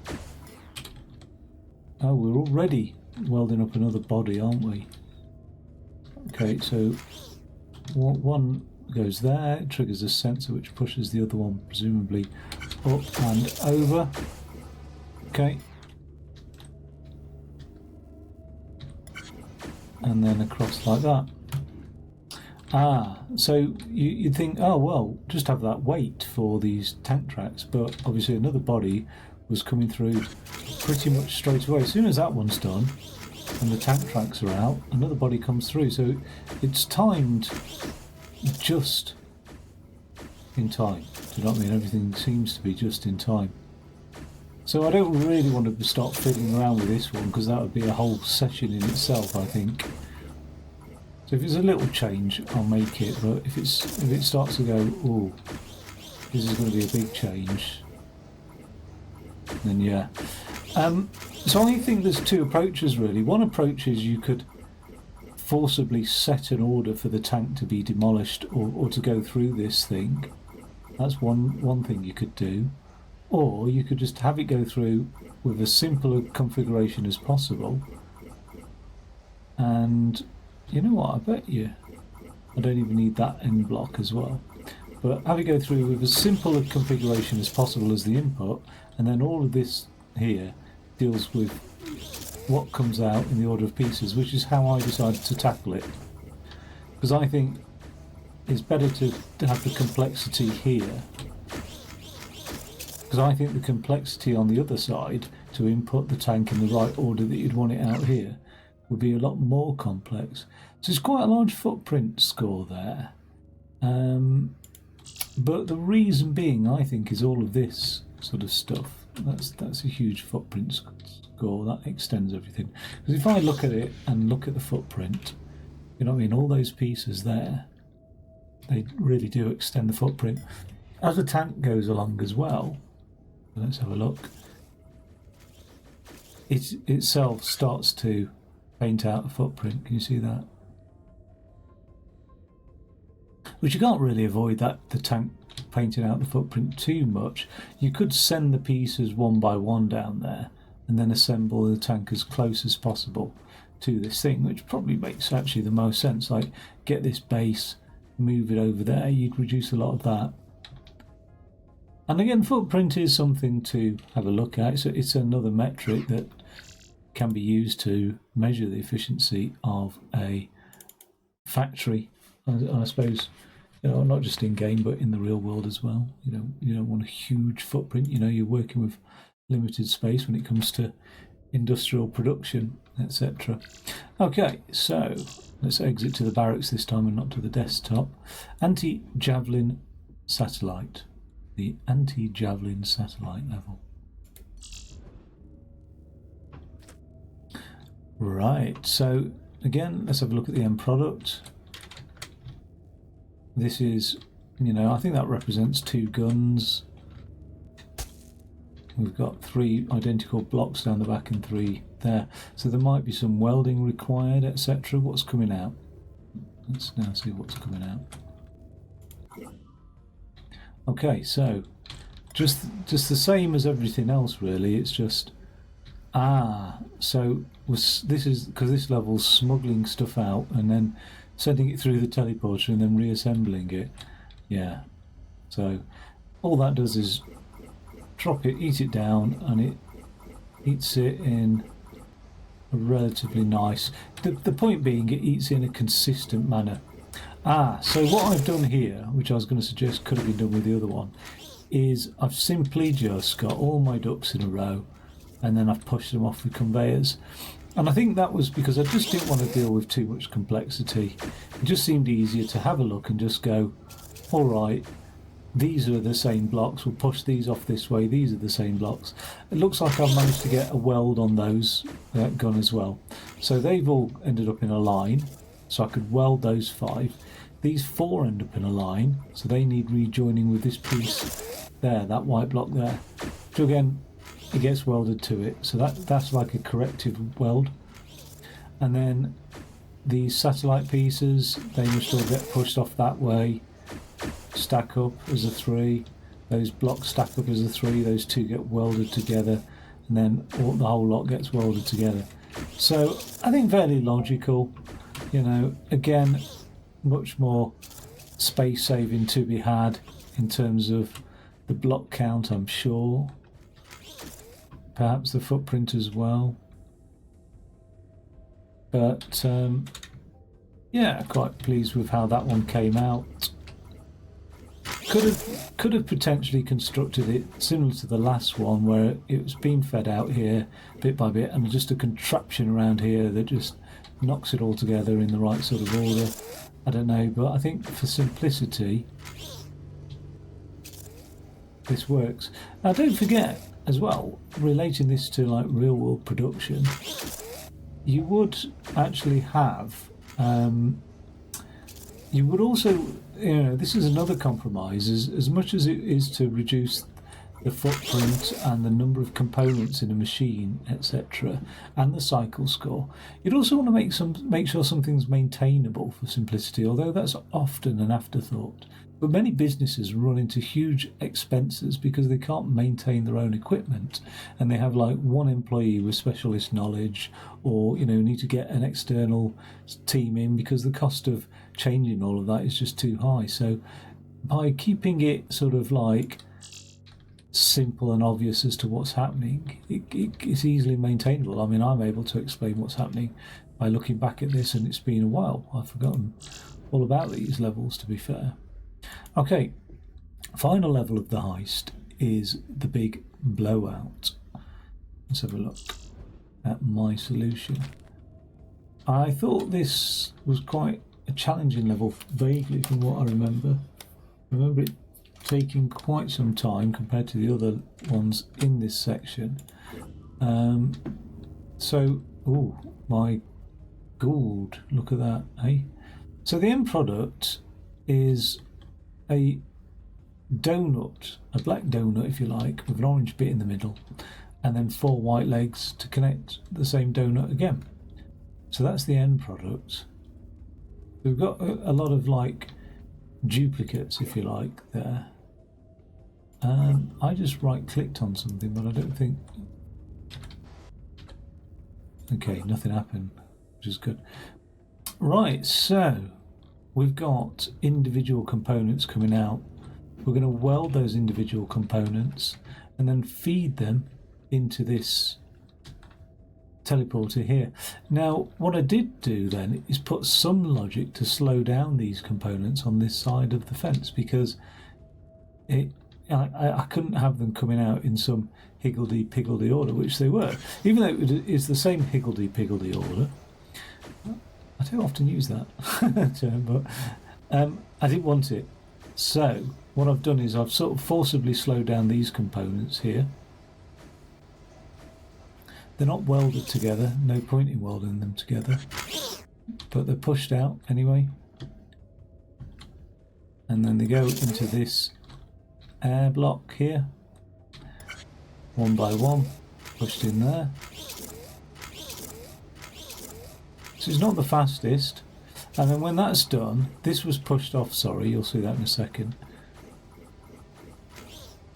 Pushed off here, and once those components are no longer activating this sensor or this sensor here, I think it is, these are pushed along. There's the pusher, there's the wire. Oh no, okay, these are always pushed off onto here, so this is a timing thing. This pusher is based on that one, and by the time that one gets there, I assume that these are all through. Okay, so kept it relatively simple, really. This is not simple at all, if you like. So the first thing to come through are those 6 blocks. Let's have a quick look at that. That sensor picks up those 6 blocks at the end there. Can you see it's fired off now? It's detected and fires off. And what that's doing is just activating this thing here to be retracted, so that any further blocks that come through fall down here. Okay? Now, let's have a look at that stage as well, because we'll need to see those. I have counted up exactly like 7 along or whatever, or just one more, because what I do is I push one into that place there, the others get pushed in, and we get a weld in the corner here, slight weld there, and then the rest of the ring gets constructed with a sequence of welding. So we weld 3 together, push it around the back and stuff. Let's have a look. So that one goes off there, gets welded there, that one gets welded there. We've made a ring. We can do that twice, but let's just move it along, ready for the next one to come through. At this point in a second, these will be ready to be released. There we go. When they get released, these 2 orange pieces go on one way, and these just drop down. So those 2 orange pieces get intercepted by a conveyor, those drop down, get shoved along that conveyor. We've got a donut in the system there waiting for an orange piece. So what I did was I just simply dropped the orange pieces into the top of the donut. Now I don't need to use a piston and all that sort of stuff. I could just conveyor belt it into the top there, really, as you can see, like that. All that second piece does is, because this back piece here makes contact and pushes that along, just drops that second piece into that one as well. This is the bit that welds that piece in there. Now these bits here have come along their own little way, and all they're doing is, as you can see, one's ending up in each corner by just pushing it along to the next one, like that. They fall down, get welded onto the donut at the bottom there, and then this top donut comes up and meets it, and it just travels along the top of that, like that. So it's a little bit awkward in terms of welding, but seems to have worked out. There's not much gap between the pieces getting produced, really. You know, I think it's just the very first one. There's quite a delay, so that will affect the cycle count. It is quite delayed, really. If you think things that affect cycle count is when you can see bits waiting, if you know what I mean. So, but as long as there's like a consistent movement across here, then you're okay. But like, there's a bit waiting here, and really, there's probably about 10 or 20 time units that could be taken out of that cycle count anyway. So yeah, it took a while to get that one done, to be honest, and yeah, I would probably approach it quite differently again. I'd probably send all these blocks for a start to be about down here. Why do they need to wait there and not just wait over here and then get pushed off that way? There's a lot of little things that I would definitely change.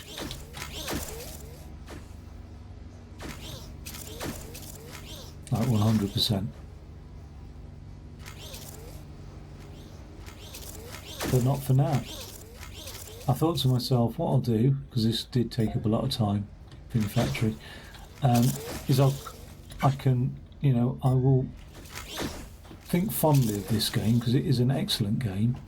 Again, I've got up in the corner those aspects of computational thinking, that abstraction, decomposition, position throughout the facility. We should really get pattern recognition, and algorithmic design, because this game really puts those to the test massively, those aspects of computational thinking, and I'm so keen on it. I think that way of thinking is superb. I say that way of thinking, but those skills collectively known as computational thinking are so useful throughout everyday life. But also, I just really personally enjoy putting those skills to the test. Production Zone 1, Solution 1 to my all panels problem. Yeah, that's the only solution actually. So this is my solution to the hull panels problem. I do like this. I do like all the surrounding air, you know what I mean, all the surrounding story and stuff like that. It just adds a bit of character and interest to what could otherwise be quite a dry game. Now this is, I think, the first time I come across these lasers, and they're pretty cool. Now all I need to do is this block comes out, and I like the way it just, look at the way its red decreases as this steel block seems to cool down. It's beautifully done, isn't it, I think. Anyway, we have to cut this block into two pieces. One is length 5 and one is length 3. So all I decided to do was just laser it like that. At the same time, push one off one way, one off another way, and just take the top off the smaller one. That's it.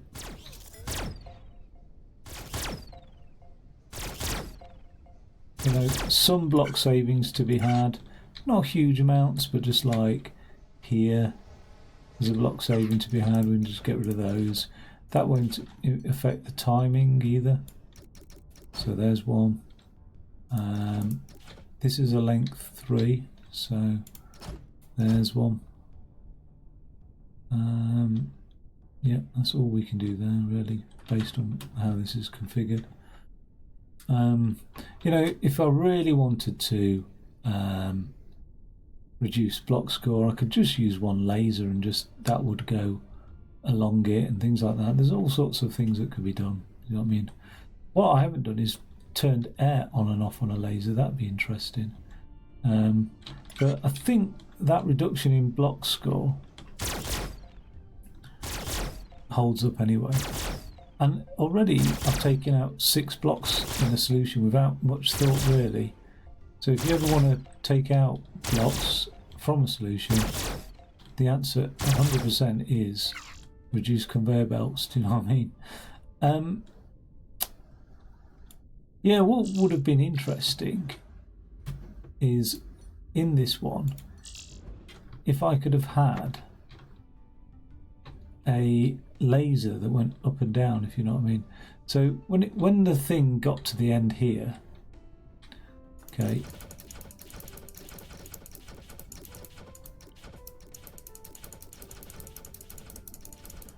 what would have been cool?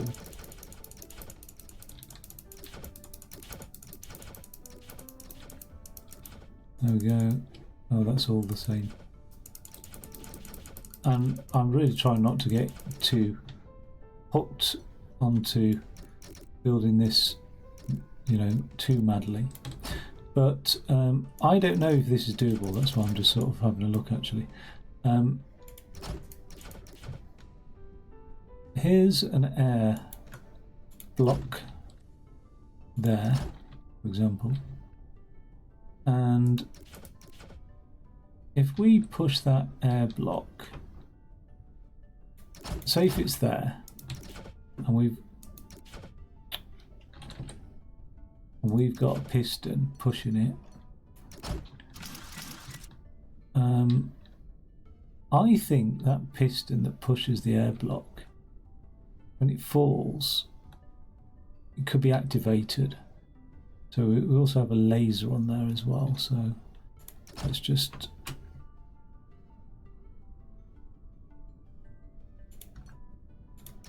there's the laser. Okay, that laser will go up and down those blocks which are permanently on. So let's just get a sensor that's permanently on to fire those off, something like that. Okay, so they're always on. And then let's just get rid of that. Move this little section here, a long one, and put that instead. Okay, so that will push the laser up and down and whatever. This will detect the wall thing arriving. There we go. Where does that arrive there? So when it arrives, it'll push the laser, it'll push this thing up and along, which also needs to activate that thing there. So what does that look like when it's at home?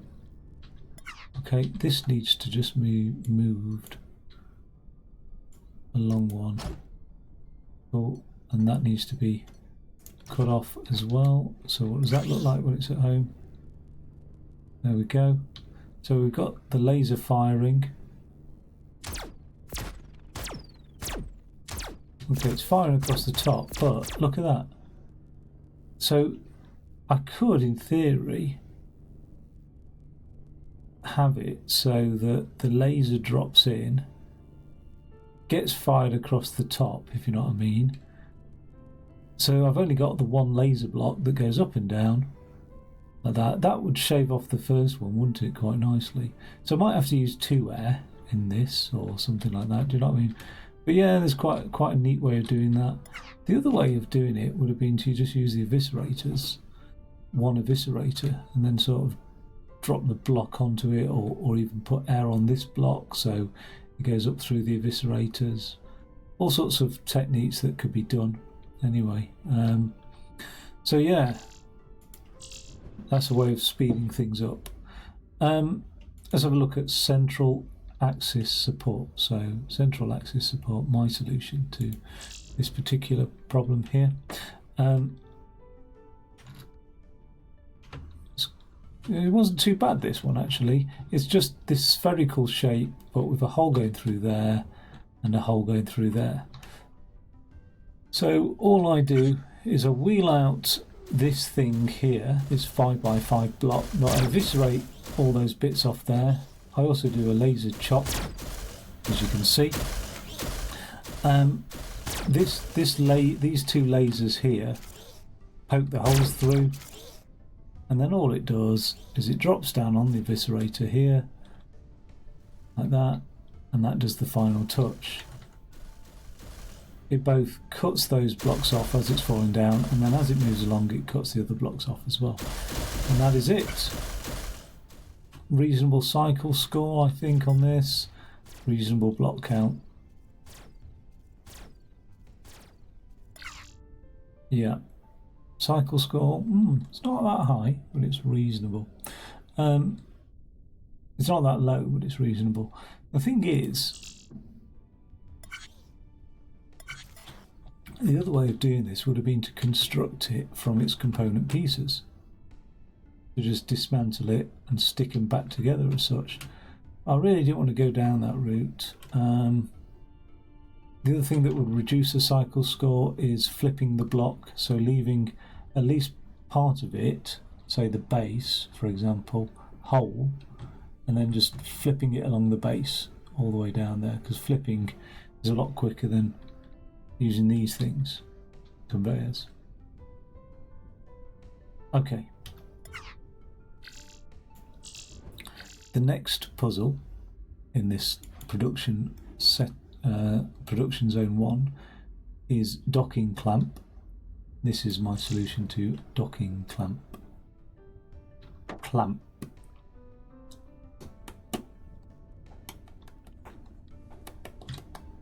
Okay, this is quite an awkward one for welding, if you like. So what I decided to do was, and also I wanted to like sort of cut this shape coming out here quite efficiently in a way. So I decided to make it as to 3 pieces. So there's one piece, that's another row, that's another row, that's another row, that's another row. So if we look at this coming out here, by the time it gets to the end, there's all these cuts that happen at once. Right, so that gets lasered into the middle piece. This one here gets lasered into an end piece and then a second to end piece, whatever that is. Okay, so they travel along, not too complicated. That piece just waits for a second. It's supposed to wait, and then those pieces will join up with it in a second.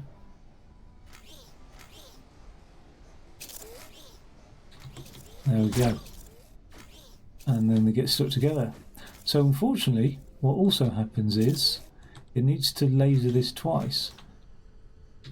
So as this travels along, let's have a look at the first one. That produces the middle piece from one of the ends.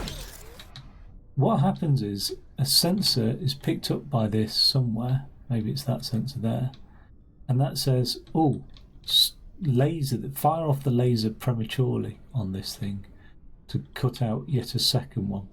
So if you look at it, it does a middle and an end, and then an end. Middle and an end and an end. So that was my attempt to reuse these blocks here. Now the best way to reuse these blocks, they don't have any value. You'd imagine a laser block would have a lot more value than a conduit block, but it doesn't seem to sort of work like that really. But if I wanted to minimize the laser values, then I could have a grid of lasers of just the ones that will ever need cutting out, so like the base will never need cutting out, for example, and then just fire the relevant ones off as and when, like that. And that would reduce the number of lasers, but I think increase the number of conduit, therefore it doesn't really save on overall block amounts that way. Okay, the next puzzle is structural frame, and I've got 2 solutions by the looks of it, but they must be identical, so let's have a look at either one. Okay, so coming out is another slab of steel straight out of the forge, and that's going to get cut up into this shape here. Rather attractive almost Escher-like shape there. Let's have a look. So we've obviously got a fair whack of this being wasted. We've got a C cut out there. Oh, okay, so what I've opted for, evidently, is to just make this block out of 4 Cs, which is one way of doing it. I drop the 4 Cs into each other, like this. They get welded up. So that's not triggered because there's a block underneath it. They get welded up and then pushed along. Ah, okay, so this is interesting. So can you see how, like, each time this, like, supply of C's just fills whatever's vacant beneath? You know what I mean? Now 2 and 4 are vacant, so they'll go along. And somehow there must be something to detect. Only when all 4 are down there. Yes, when all 4 of these sensors are then triggered, this is the mechanism that does it. It says I need all the sensors to be triggered before I give it the final push. That's it. I would actually improve that offhand. Automatically I could think to improve that by just having a rotator. Now, what I don't know is, do I have a counter? I do have a counter. So I'd just have a rotator and a counter, and it would just rotate it round, stick the next piece onto it, rotate it round, stick the next piece onto it. A bit like the very final solution I came to. And that would save a huge amount of blocks, a huge number of blocks, and when it's counted up that 4 times, job done, really. I wouldn't necessarily rotate it there either.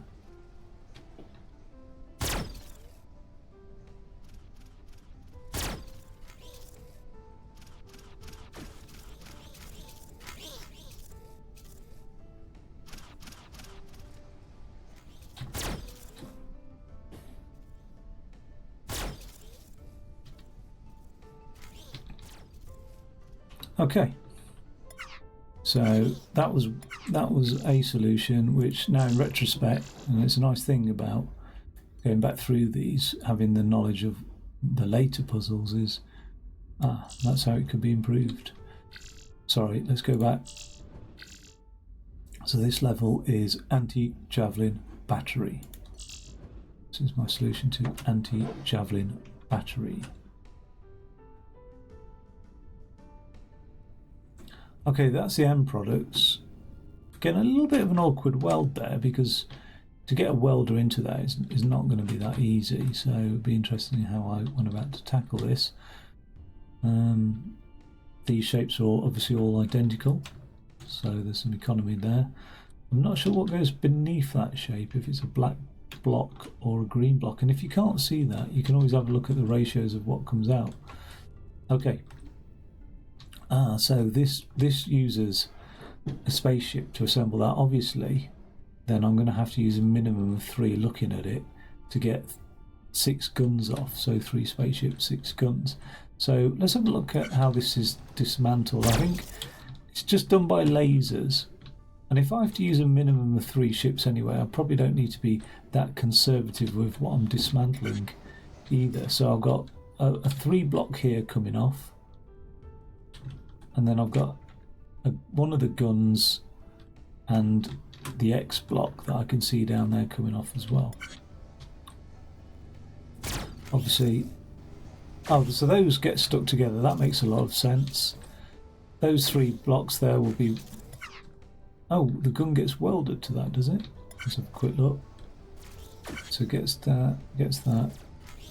Ah, right, okay, so each one gets welded to a base like that. That makes a lot of sense.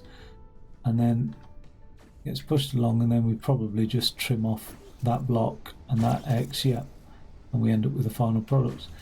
So I'm happy with the logic of that, actually. I can't see a huge amount of block savings to be had, really, with there. It's a shame that that's riding on one block, because I could have deleted conveyor belts, really. want to do that. I could still run the thing off a conveyor belt in some way and whatever, but quite happy with that solution anyway. So 3 ships coming out for every 1 lot of guns produced.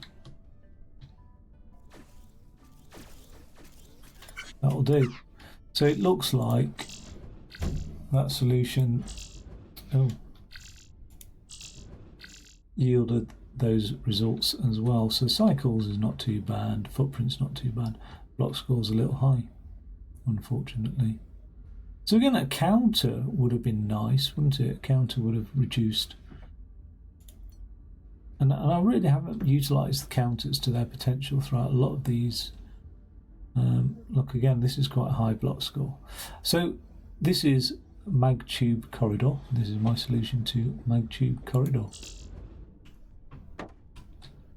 Okay. Right, so that's not too complicated. It's just a 3x5, looks like. Shape ×4 and with some bits on the end. So where is the complexity arriving? Well, some stuff comes out of this end and that shape comes out over here as well. That simply gets lasered off there. This took me a long time to do, and I can't quite remember what was. It was a lot of fiddling around with this, to be honest, and it was also a space limitation of getting it all together. This just sort of worked out well together. I think I probably did make a meal of it in retrospect, to be fair. I think what I would do next time is I was adamant, I wanted to get this, trim it down, and then have those 4 blocks slot into it just in time.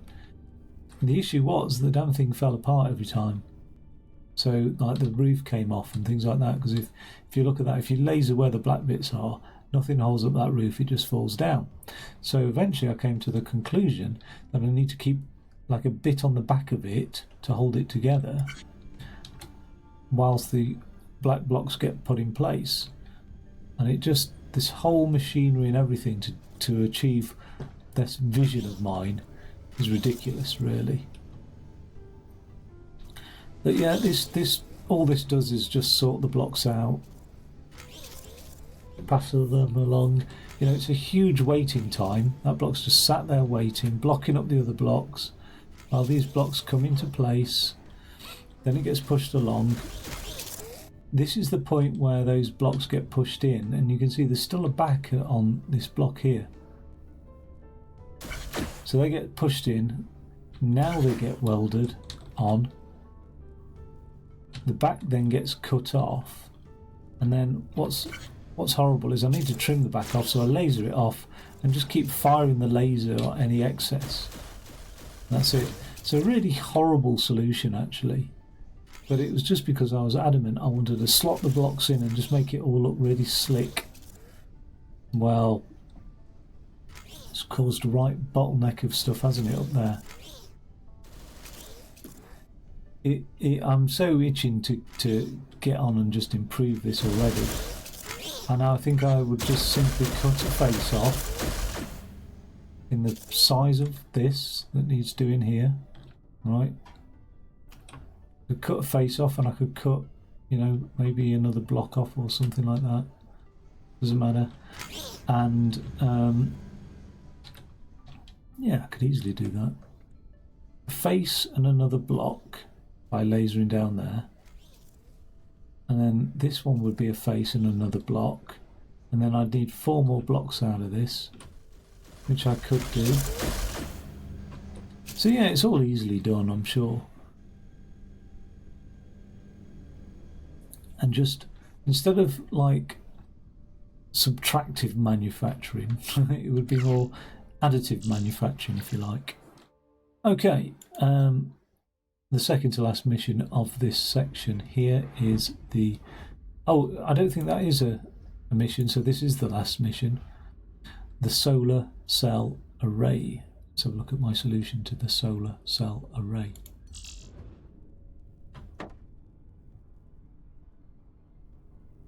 All right. Excuse me, I'm hiccuping. So, the end product is this base, this white base with these three things on it. Automatically, I can see, well, how am I going to weld the middle one? Let's see how I come to solve that. First thing I need to do is dismantle the satellite. So, what comes out of there? Just four, or not even four, 3 blocks. Is that the best I could hope for out of the satellite? I wouldn't have thought so. 3 separate blocks, yeah, because, no, I could probably hope for 4 blocks out of every satellite. Why? Well, because this 3 block horizontal can't be then rotated, tilted 90 degrees to be a vertical block. So you have to dismantle it into individual blocks. And to do that, I could have just punched a laser hole along the middle there, and that would have dropped all 4 blocks. Ah, I think it does. It's just that one pushes it along. Oh, right. Pushes it down there. Why have I opted for that? Most unusual, and then I just destroy it.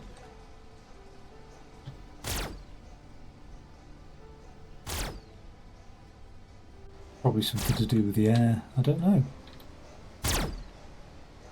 How unusual. Why haven't I got, like... I don't really want to change this, but, like... I mean, it sort of makes... Oh, it might be to do with timing, because I then end up with the right number of blocks coming out. Yes, instead of 4 blocks, I end up with just 3 blocks, which these are all 3 block columns, aren't they? So it probably is to do with timing. I found 4 blocks was like too quick for something else. Now, where am I getting the base from? Over here. Okay, look at this. So this is stacking up those columns. Oh, so timing shouldn't have been an issue because it is just stacking up the columns.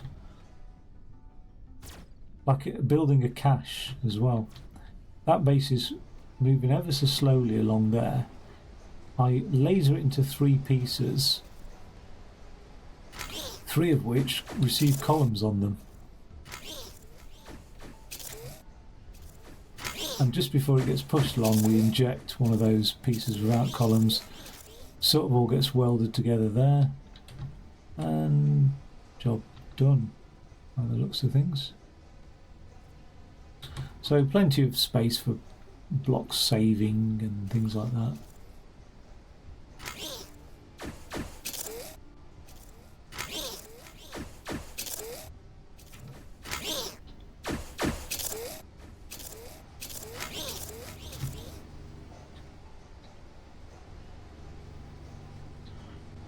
What I should do is just pass these welders back and forth, really. You know, like a longer conveyor belt or something like that. I don't know if that could be done, but drop 3 welders, or 4 welders or whatever, or drop a column of these anyway. And 1 set of welders just moves back and forth. But that's it then. So dismantle the satellite, fill up the columns with with solar panel blocks, and then just push 5 of these blocks along here.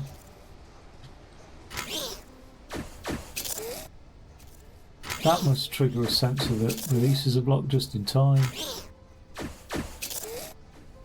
Job done. Not hugely complicated then.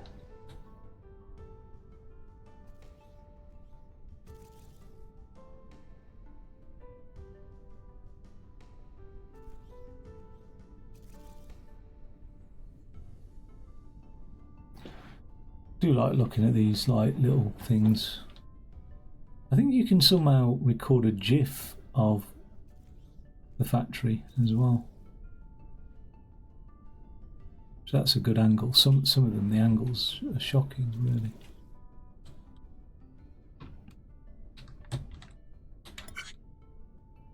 Right, let's go back to the barracks. So that is the production zone 1 set of problems and solutions. We'll be looking at Atropos station next and the homeward fleet next as well. I just need to take a walk, a break for a second. So I'll pause the recording. I'll leave the stream on, but you won't hopefully see, like, unless you're watching it live, which I don't think anybody is, you won't see much of a gap in the recording. Okay, in a second.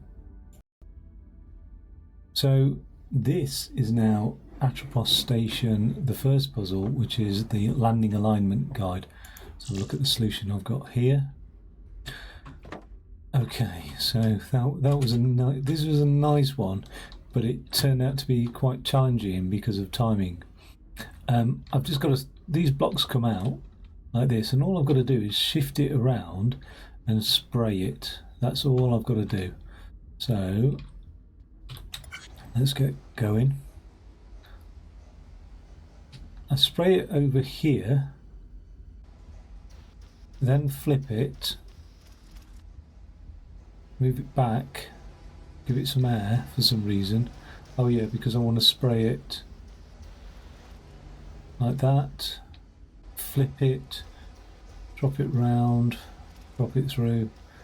I think it kept hitting itself, so I was like cursing the timing on this, going, oh, actually, you know what? It's nothing compared to that last level. Timing issues.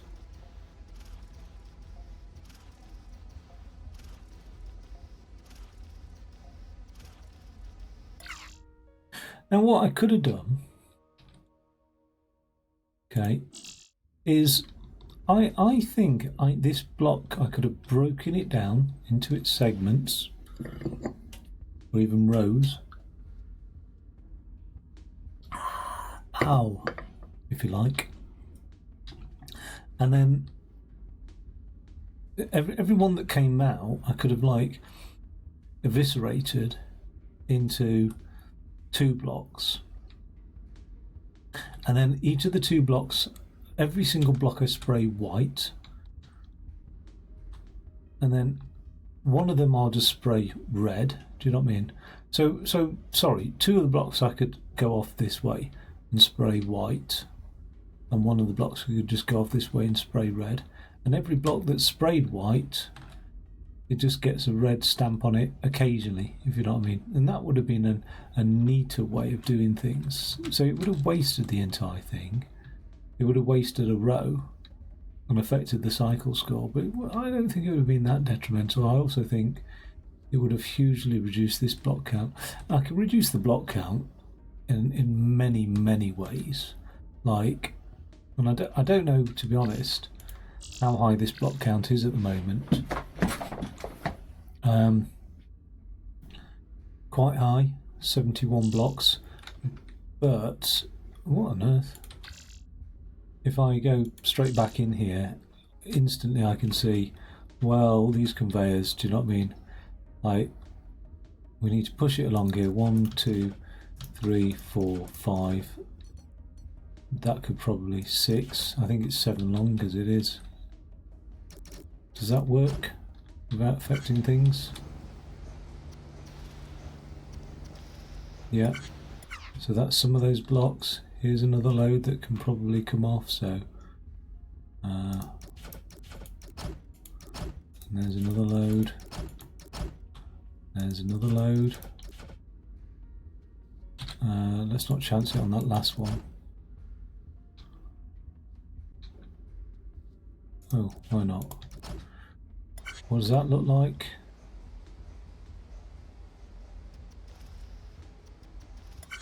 Okay, so those can't be done because of the way it's on its side at that point.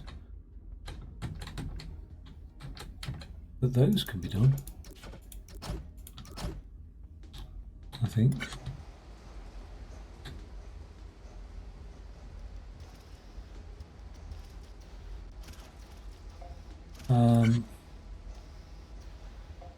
Those can be done as well. So we've got 1, 2, 3, 4, 5, 6, unfortunately, but that's what it is. Gets turned around, dragged along there, so why not just turn around at the end here? I think that works anyway. But again, this is just another lesson in look how easy it is to like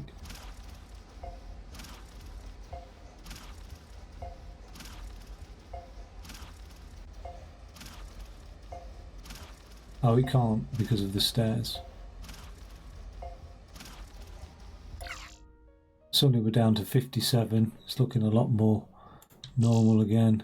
And then there's all sorts of stuff. I could flip this round more easily and flip it back, and there's loads of things that can be done to reduce that block count. But I really don't know why didn't I flip this over that way.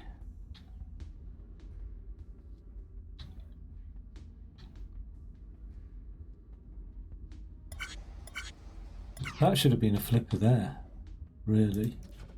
And that should have just flipped it round here. And then I could have got rid of that whole thing there and just had one here.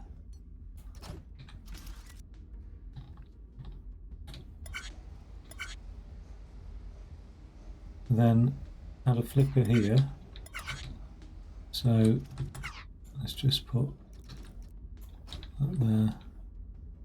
And something to flip it back round there. Okay, and that's got to be 7, so 2,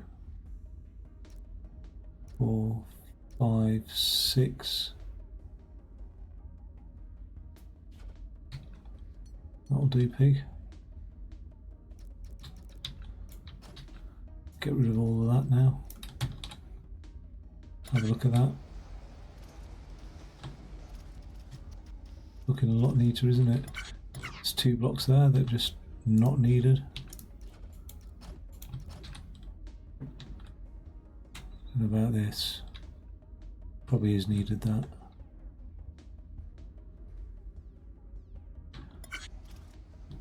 That's just saved off a chunk of blocks, hasn't it? It's affected the cycle score. Oh, it hasn't saved off a chunk of blocks because we've got an issue now.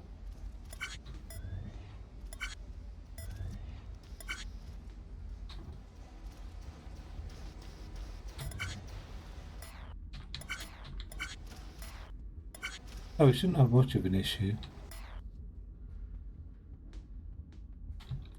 We just might need to put a little block here to push that along. Just in case we have a problem there.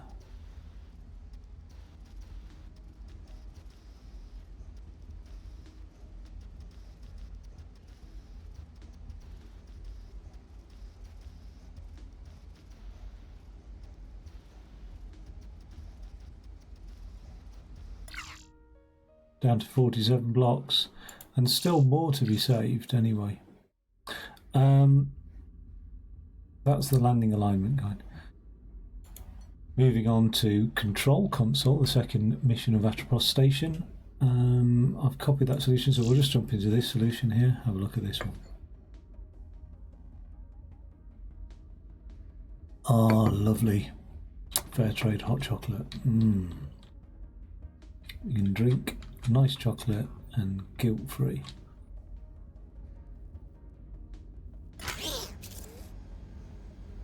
This is getting manufactured into this larger panel here.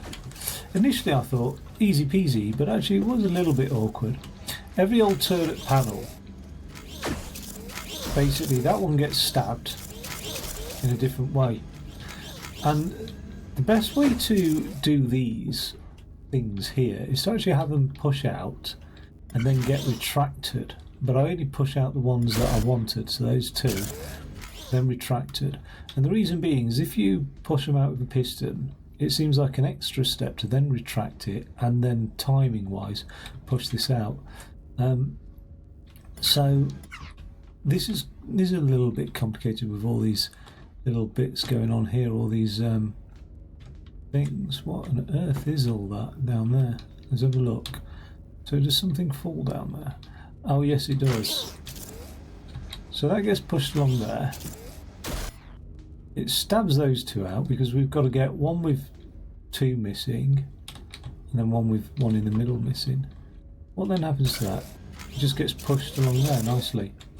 Ah, this is a timing circuit. Okay, so what happens? You have to have a free block. It can't be touching anything, and that enables it to then drop down like that. And when this gets an input, it just pushes that free block along, which can do one of two things really. It can delay, so you're not doing an output until it hits that sensor, or it can prolong an output as well. So whilst the block's under the sensors, we're always going to get an output, and that's exactly what it's doing. It's prolonging the output here. This mechanism just decides which one is going to get pushed or not. Like, is it going to be the two outer ones or the inner ones? Can you see? As it pulls it back or pushes it forward. So I don't know how that one... that is stuck to the piston, if you like, and they both drop. So it extends and then drops. These sort of... so there's a lot of blocks that are free and then just drop into place. Not 100% sure why exactly I had to do that, but it's probably something to do with... Yes, I know why. Because you can't push a piston whilst there's anything adjacent to it. If there's anything touching it, it won't push. So these blocks have to be sort of treated separately to this block. In order to do that, they had to be free and then just fall down, and that was it. Okay, so when these are alternately punched, they come out here, they get stuck together, they get welded together like that. That then turns it around. Something's coming out of there. Or every other one is getting pushed along that way. Every third one, presumably, gets pushed along there. Forgot about this screen here. So, where are we at? It looks like I've tried to make some efficiency savings there. So it gets pushed along there. This block has been welded together. So what now happens? That then joins it in the corner somehow. Oh yeah, all those pieces are coming out there in some particular order.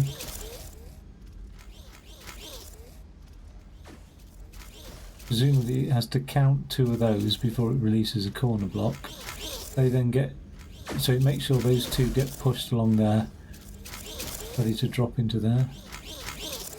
And then all 3 just get pushed in there. It gets welded, and then that final piece just gets moved along, gets a shave on the back corner, welded on, and that's it, all done from there. So yeah, quite complicated I thought,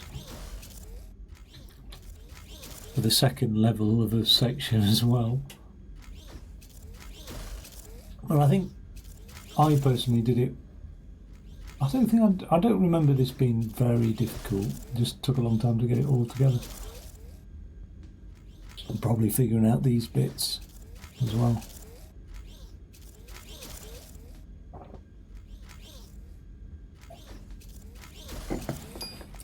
Right.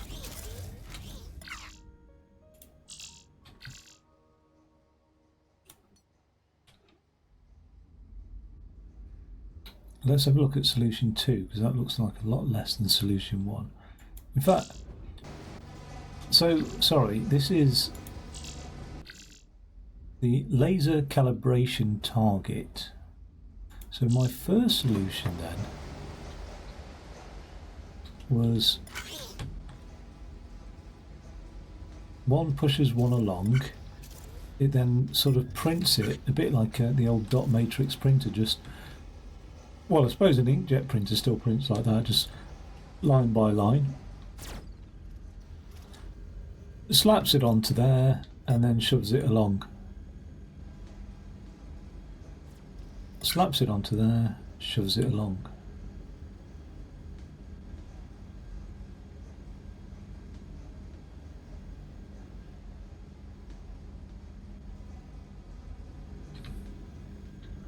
Okay, nothing that exciting.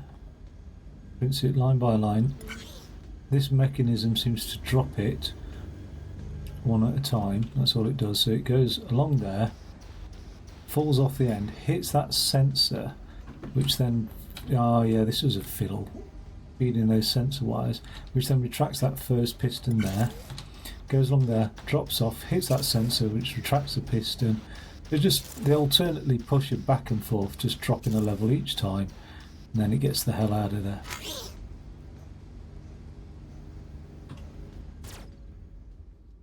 That's done. So that was solution 1. Looking at solution 2, there's a lot less blocks. Oh, interesting then. So I've obviously taken the time to bother to do this. Ah, well now why have I got blocks there then? Like the first 3 blocks can come out. So I'm saving huge amounts of block count. Okay. How wide is it? 1, 2, 3, 4, 5, 6, 7 wide. Oh, that'll do. I'll need to have one of these extras in here anyway. So whether it be there or there, it doesn't matter. But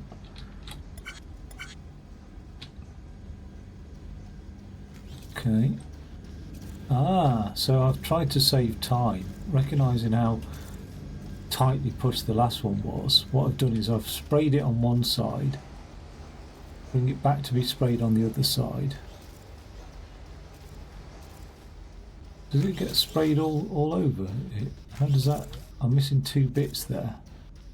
So okay, it gets just a 1 up, 1 down on that. Oh, okay, so it covers the top as it goes along, and then it gets a 1 up, 1 down on the air. Right, okay. And I presume it's that piston that stops the air blowing it upwards until it's cleared the piston, then it blows upwards, pushes along, drops down off the air. Okay, so that seemed to make larger savings then. It's a bit of a horrible having to do that with a conveyor belt at the end. A bit strange that one last mechanism there. Why? Oh, that's to stamp it. Okay.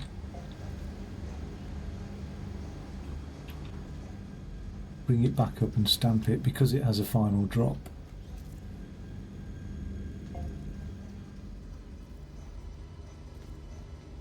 Okay, and somehow I've deemed that as being just that little bit more of an improvement. Again, look at some of these low block scores though. Okay, we'll have a look at life support system as part of the Atropos station. I've obviously copied that solution, but not really run with it. So the end product here is this thing. I remember this one not being too bad actually. This is 4 like sort of gas cylinders, they look like to me, in this block here. So that's me cutting the cylinders down for one, so they're 4 high. In order to make a cut in this game you have to actually destroy a block to cut it, so might as well just destroy the top 2 blocks. Coming out here are the heads as well, so they must just get welded onto these cylinders. That's it, with a bit of air, just make sure the head goes in first, and the air will push the head to actually the head gets pushed 4 blocks high, so it might end up at that level, and then the cylinder comes in and pushes both of them together like that. When that's done, 1, 2, 1, 2. So 2 cylinders go that way, 2 go this way. This is obviously getting eviscerated, so it gets pushed up here, drop back down, so it just gets pushed into the eviscerators basically. How am I doing that then? By piston pushing air underneath it, and the air goes through the block as well. Okay. So it gets pushed up there, drop back down, these get welded into that block, it gets twisted once and 2 more get dropped in.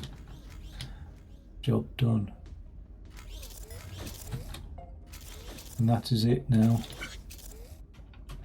in all its glory.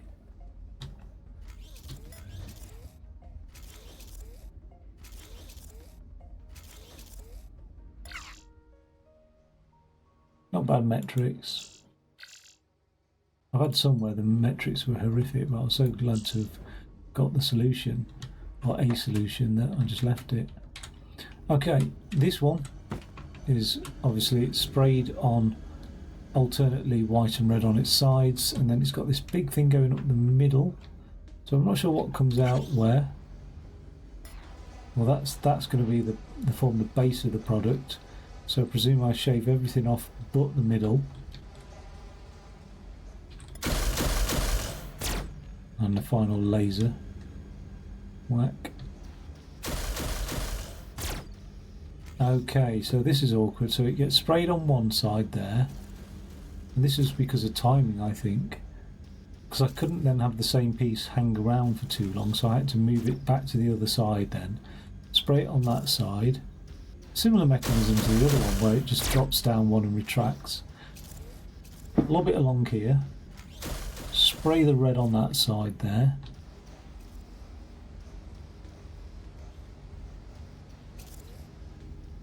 Still with that bit jutting out.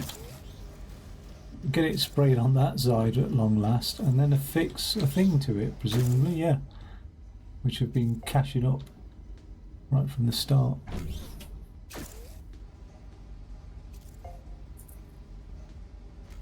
So there's quite a lot in the system. You know, there's 1, 2, 3, 4, 6 things in the system at one point in time, or even 7 or 8 in the system. The most that's in the system before, like, sort of going on, is 1, 2, 3, 4, 5, 6, 7, 8. So that's quite a delay from going from there to there, really. We're needing all those things being sprayed.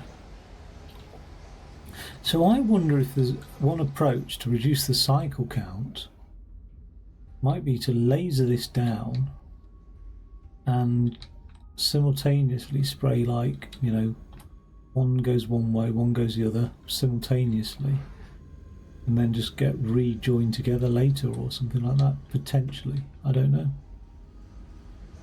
I'll have to have a think about it. Oh, excuse me. But that is it, almost done. Just 2 more to go.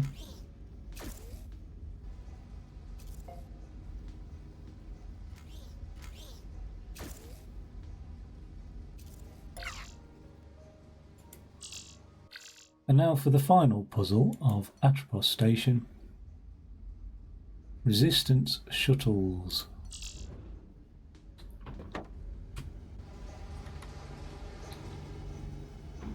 Okay, so that's the end product there. Was a little bit awkward, I think, because of the way that, you know, the blocks needed to be welded. I don't think I missed anything. I think I got it right, but just a little bit awkward. So let's see how I deal with that then.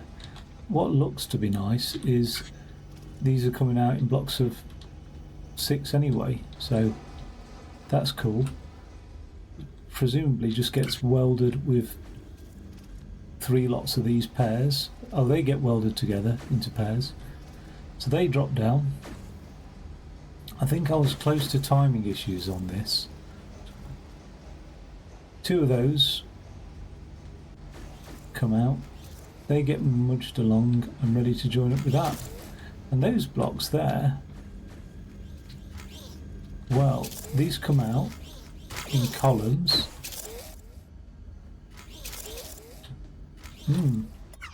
So they're coming out in columns of 3, so I've obviously got to make a row there to join them up and 2 there. So they've just got to go off in different directions and do different things. So let's have a look. Column of 3 there, and there's a counter there, so it push that one along. So every alternate one, that counter, is it alternate or every 8th one or something? Every 8th one, it looks like it. It's pushing one off that way. Don't know how I've configured it to do that. How did it push the first one off? but not subsequent ones.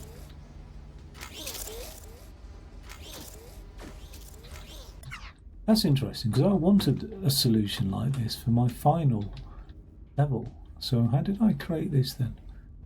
So, why is it firing off? It's firing off because, the counter is allowing it to push one out. Boom. And then when it's done that, it's pushing, not only it's pushing one out that way, that sensor, it's then pushed this block along here, which means that sensor is no longer active, so it disables itself from any subsequent pushes until the counter counts out 7 blocks or 8 blocks or whatever, and then it'll do it again. Okay. These blocks simply get welded up by the looks of it. There's 5. Oh yeah, that shape is achieved then by just making sure I push out the middle block first.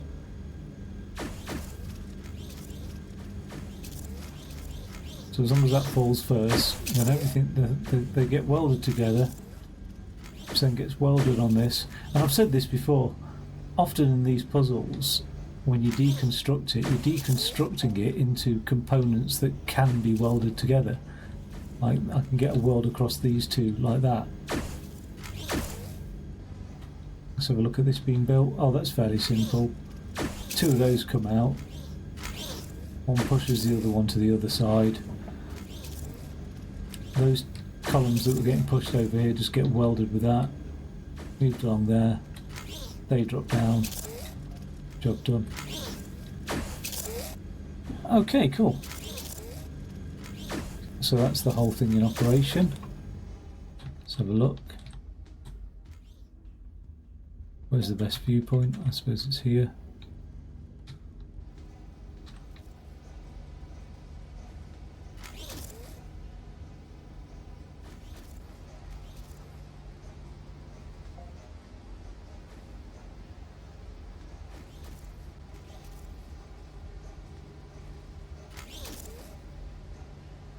And then it has to be airlifted out because of the way the welders are, it can't be pushed out.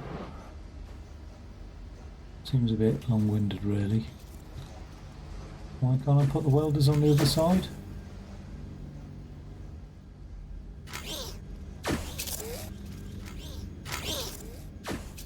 Because I've got to weld 2 things at once. I've got to weld that one to that side and that one to that side as well. Alright. I could have had the welders on top, couldn't I?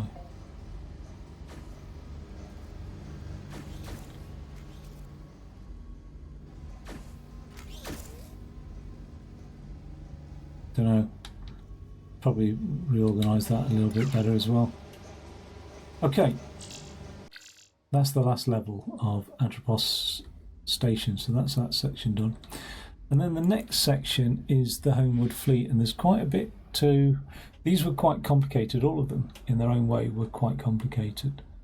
Let's have a look at the navigation computer one for a start, because yeah, again, nothing was easy.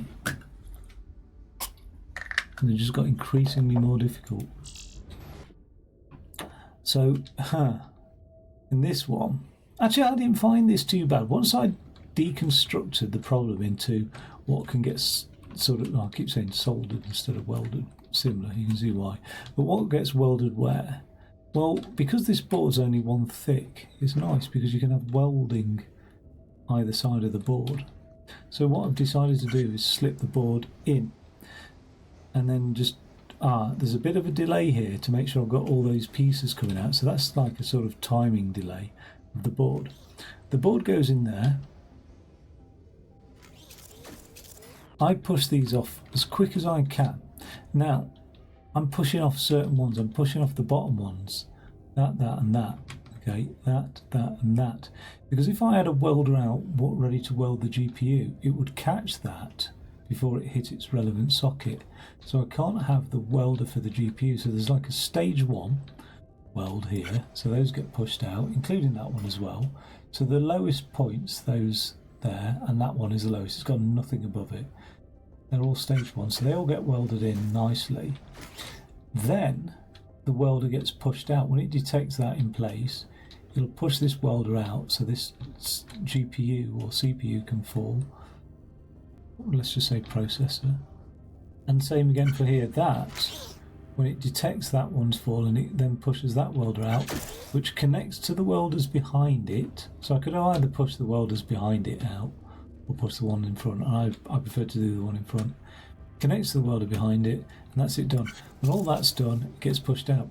The difficulty I found with this was just timing, and it took me ages to be able to clear that circuit board, ready for the next one to come in, and just maintain a gap.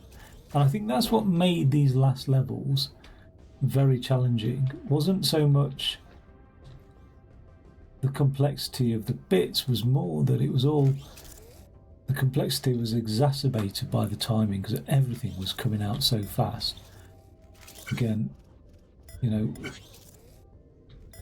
and this is the thing to get your head around as well, is if you put a delay down here like this, whoa, that delay is going to affect every other board, but the gap between them will stay the same because it's affecting all the boards equally. If you put in a delay where one board has to push another board, do you know what I mean? And so whatever you do to a part of this production line can sometimes have knock-on effects further back. And I think this is probably the example one where I first came across this, where the first one was completed fine, but every subsequent one went haywire. And I found this later on in this section where the first 3 or 4 were okay, but there was a delay effect propagating its way back to the input of the whole process that slowed everything down as well. So that's that. I was so absolutely drained by the time I finished this. These levels, I think the first 2 were one episode of 6 hours, and then the second 2 were like that. You know, I was doing all of a section in like 3 hours to begin with, and then before long it was one level was taking 6 hours, and the final level I think took 9 hours, which was madness, really. Not the world's worst metrics, not the best either. So that was the solution to that one. This one, fusion reactor. Okay, so yeah, this was a difficult one. Another even more challenging than the last one. Like I said, they became more and more challenging, just increasingly so. In this one, I've obviously, that core comes out as one unit, but I've got to build up these pillars, and I've got to build up the base, from what I remember. Or do the bases come out? No, I've got to make up the base. Well, that's not too hard, because to build up a pillar, you're just using a bit of air, pushing them up, and then weld them together. Thusly. That wasn't too bad. And then a piston to push them along once I've counted out 8 blocks. So that's the pillars getting welded up. Let's now look at this base section here. I've got a block drop there, so there's obviously a thingy. So this, I'm doing them in sections of 3 for some reason. Oh, because I've had to build a ring around the core. So I neglected this. It's not just a single base, there's actually a ring around, goes around the core.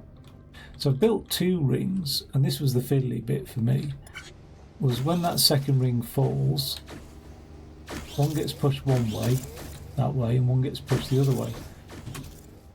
That then joins with a base. So I use some of the black blocks coming out to build the 2 rings, and then subsequent black blocks build a base. One base goes that way, joins with that ring, gets a weld. If you can notice, I've missed off an end piece, and that's because that enables me to do some welding later on. So there we go. There's an end piece joined with that. I've got these 4 pillars ready to drop down and get welded as well. So pushed, they get a weld. Boom, like that. Over on this side of things, I think there's a core coming out here, which is was a bit horrible. That seemed to come out nice and slowly actually, but when it comes out, There we go. Get some air, gets pushed along here. And what it does is, there's a ring waiting for it here.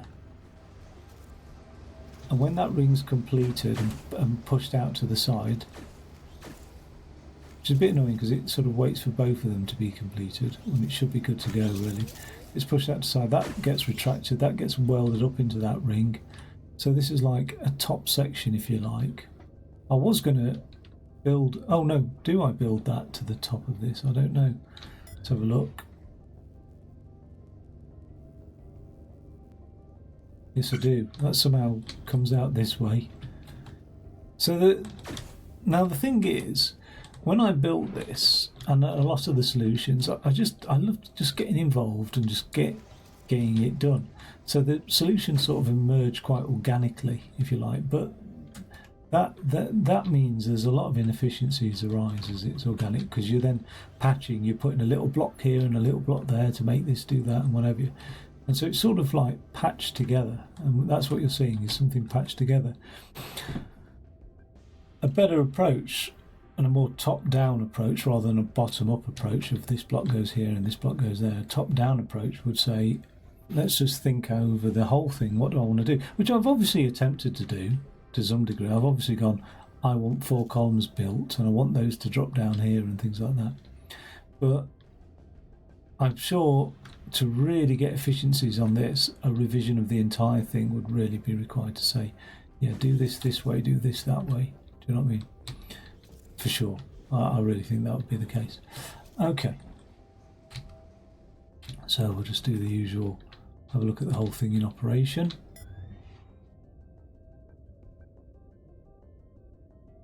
So those 4 columns coming along the top there, they get pushed into situ ready. Base gets dropped down in a second. There we go, with a ring on it. 4 columns drop down. Core comes along, gets dropped into it last minute, and it's there. And that's that solution there. So these last levels, definitely all of them have got a lot of efficiency savings to be had. I forgot the name of this one. Okay, so this is the crew quarters. It's not too bad. This is another, and we saw a prefab in the Overlord campaign. This is building a prefabricated building. So I thought, oh, this will be easy. And actually, of all the levels in this section, this was the easiest by far. But it was still complicated. So I deconstructed it again by what could get welded to what. And it's obviously that piece, the beds come separate. So I just thought a base, get welded with that, and then these drop down. So I had this vision of them all dropping down in situ, and as a result, because the welders will be on that side and this side, the whole thing will get shifted along. So I built the welding base down here, if you like. So here we're building a base up and walls. Those are the walls. So the base is coming out here like this. Takes a while for that, but so that's why the wall is waiting there, because you know the base gets dropped down first of all, then the front wall. Now when the front wall gets dropped down, well, that's ready to receive its bits to get welded to it as well. So there we go, and then the back wall and its bits have been dropped down and then pushed out. So the little finishing touches are the first, like anything, like the other section where I had to do 2 stages of welding. When that base is dropped, which will be any second now, gotta move out of the way. Okay. I can have those first welders out and ready. So that will weld the wall. Then the worktop comes down and the first bed. When that first bed drops in place, that fires a sensor which then allows the second welder to catch the second bed, which we'll see. It just activates in time actually, which is the nice thing about the unit time of this. Again, this this gets the door cut out as it drops down. Might as well just do it there by the eviscerators. Same thing here. A bed gets dropped down, triggers that sensor, does that one a little bit earlier because it goes past it, so it comes out, welds it, and then the welder retracts, and the kitchen sink thing just gets put into the bottom corner, and that's it really. So it wasn't too difficult, this. I didn't run into too many issues. I did a little bit when it got to building around the frame, and the bloody frame got in the way and all that sort of stuff, but apart from that it wasn't too bad at all really. Hell of a lot of like block saving to be had, you know, which I can't be bothered with now or then, you know, just removing conveyor belt and things like that. Probably welding these pieces there so I could remove a lot more conveyor belt. All sorts of little things like that. Anyway. So walls built, ready and waiting, base comes in. And actually there's a lot of things like where the second wall, when it gets built, would have interfered with the base. But luckily the base goes in before that second wall's built and flips along there. So just sort of came together nicely with timing and stuff. This was a bit awkward over the top here. I needed to release, you know, it's just, again, this was timing and release and stuff like that. This was, I remember this little bit here being a bit fiddly. And it's just to allow the kitchen sink to come along but catch the work counter. And I think I just quickly demolished it and just rebuilt it from the ground up to make it a lot simpler, that top bit. Footprint I think will be horrific on this, you know. Yeah, just because of the way the pieces are all travelling along and stuff like that.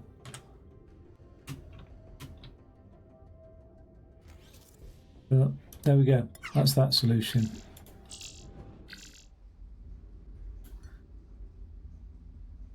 Plasma engine, which is the third to last puzzle by the looks of things.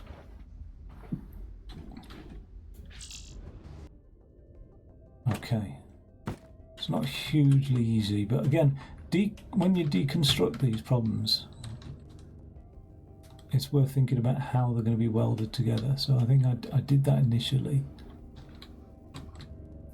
Now we're building this out of these blocks that are coming out here, so they're all coming out individually. What happens is we've got 4 throwing out blocks all day long, which is a bit annoying. Let's focus on the block building, yeah, for a start then. So this is pushing out blocks. They're getting welded together as one long block by these 2 welders here. When it reaches the length that required, which is going to be the equivalent of the length of that, they just get pushed off down there and welded as a full block and pushed out here. So that's going to make a base or a top, I don't know at this stage. Presumably a base. Let's follow it along. Okay, so that made a base and that'll drop down there. I think the next thing I do is weld a top as well. So the exact same thing, but just this time welding a top. And then the next thing to do is weld a wall. So instead of pushing them off into the middle, into the welders, I push them off to the side. So they go on the outside. And that way they bypass those welders. And they fall down into the middle and fall on top of each other and start making the wall. And I've got a counter, just counted how many pieces. There should be 6 pieces that fall. And when they do, it will push it out. That top is just sat there waiting. That wall's now ready. It gets pushed out. So look at this, there's 2 pieces sat there. That's because obviously we've got 4 pieces. The wall's 6 high. So all the time it's coming out in multiples of 4. But actually I need, of these like long pieces, I needed 14, not a multiple of 4. So 2 are always like surplus in the system. Okay, let's now have a look at this bit here. So what I needed to do, and instead of consolidating it, I built one machine here and one machine there.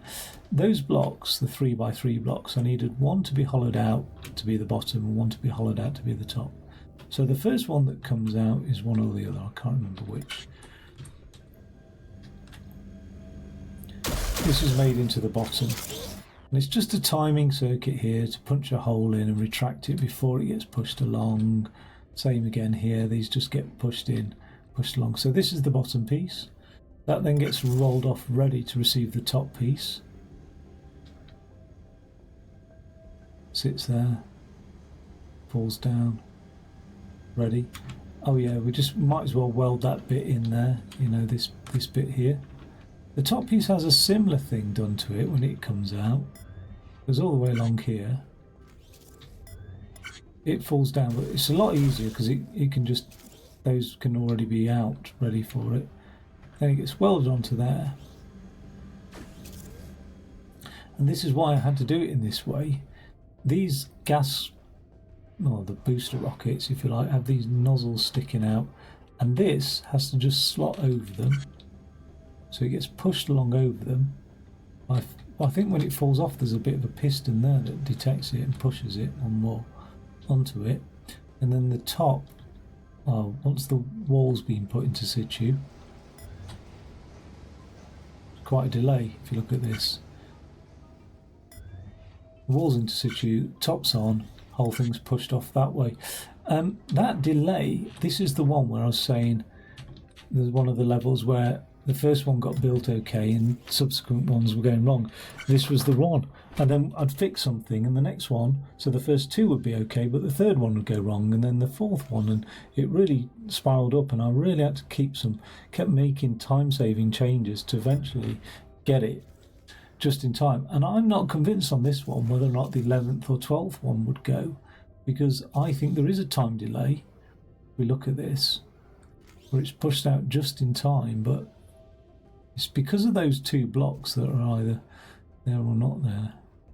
But at some point, this block sort of gets pushed out before it's really ready.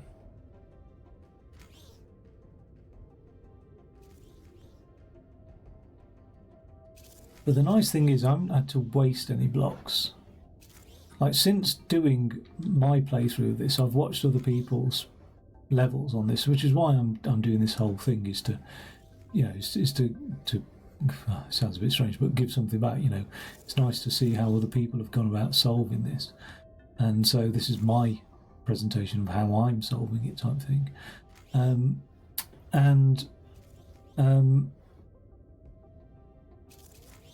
Yeah, can't remember where I was going with that. I'm just tired now. Just tired.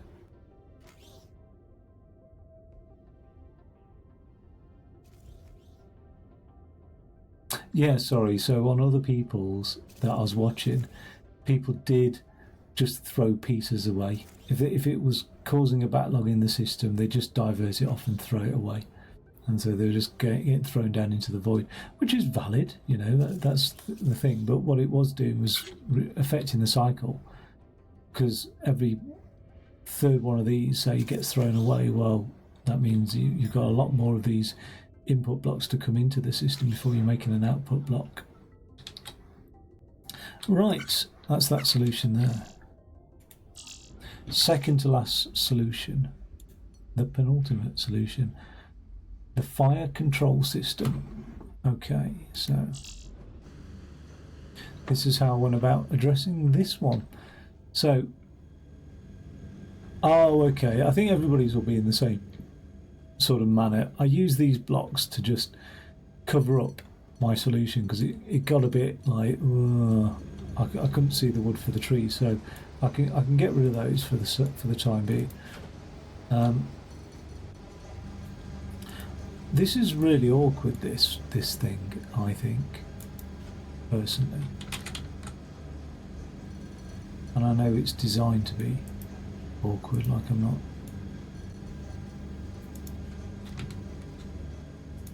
But it was really bloody awkward.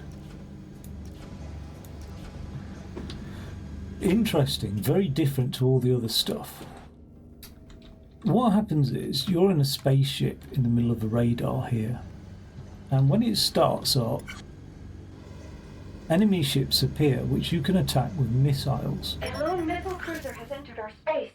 Within your immediate vicinity, you can also fire weapons to destroy their missiles as well, or little ships that are in there. And there is an aircraft carrier that appears. So you've got these munitions inputting into the system here. What you got to do is build up the missiles, which isn't too bad. So there you go. The missiles are used to attack the ships, and then here, these things, whatever they are, like charge bombs or something like that, okay, explosive charges, they get loaded here. And each one of these corresponds to a quadrant on there, and luckily, top left here, top left there. What you need to do is have a mechanism by which you've got a cache of these missiles and munitions, and you decide which quadrant they're going to go into. And so all I did was I have something like, that's what I did. When you have conveyor belts, the top one takes priority over the bottom one if they're facing different ways. So I can leave a bottom one in place, and by default the block will come along here and get loaded into there. If I don't want it to get loaded into that one and I want it to get loaded into that one, I just push a top conveyor belt out and it will get loaded into that one.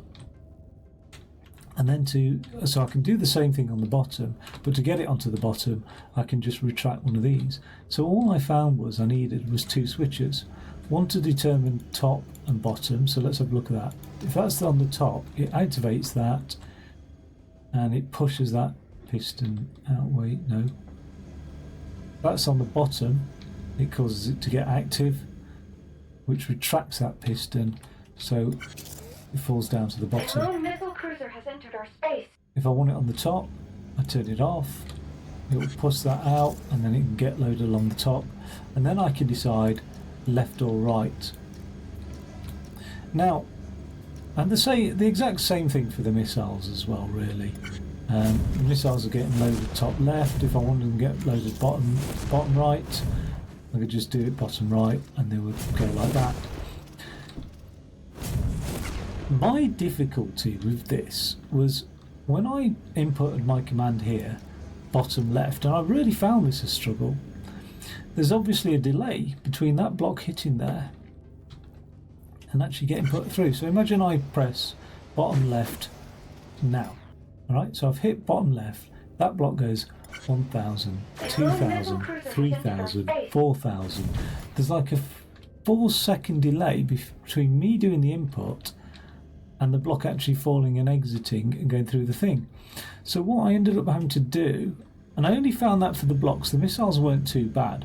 So what I ended up doing was just putting these eviscerators out here and having some sense of feedback, so that when the block went through there and passed through a sensor, I knew I could say, make that bottom left, and when that eviscerator pops out,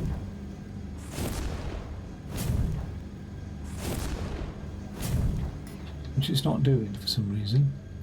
Have I deleted the block? Bottom left, bottom left. I have deleted the block somehow.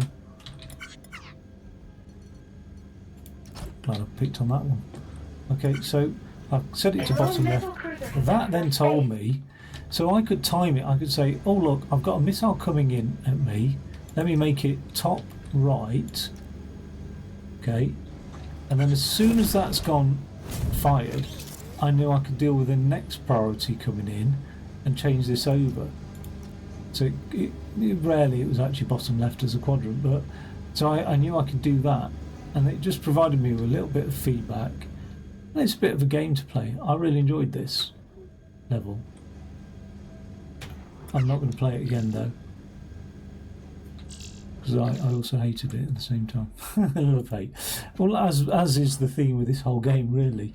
Okay, and then the final one is the skip drive. And then let's just have a look at this. So this is my solution to the skip drive, which was so bloody challenging, and it was my own fault. Again, like one of the other things where I'd got this certain way of doing it in my mind, this skip drive here is a welding nightmare. You've got slanty pieces, you can't get welders into things, so it's a bit of a difficult one to weld up, all right?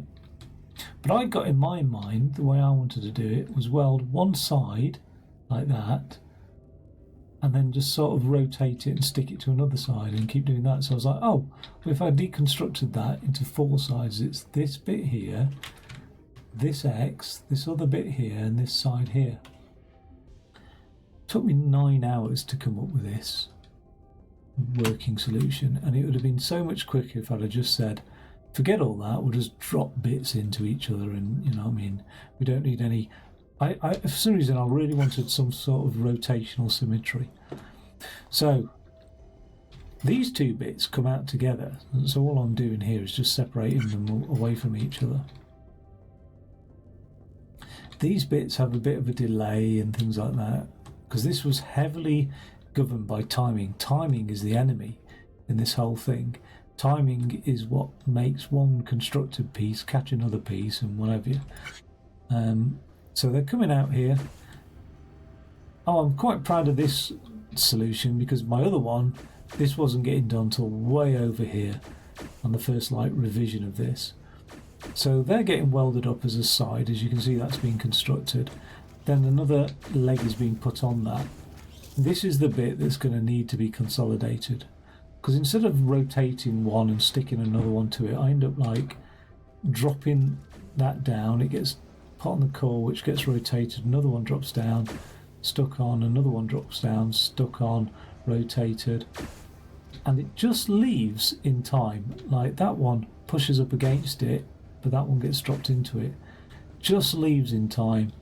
And every single time, what turned this from maybe a 2-hour solution into 9 hours was the fact that when I thought I got it right, I noticed one of the other subsequent pieces was bumping into this and causing a delay down the line.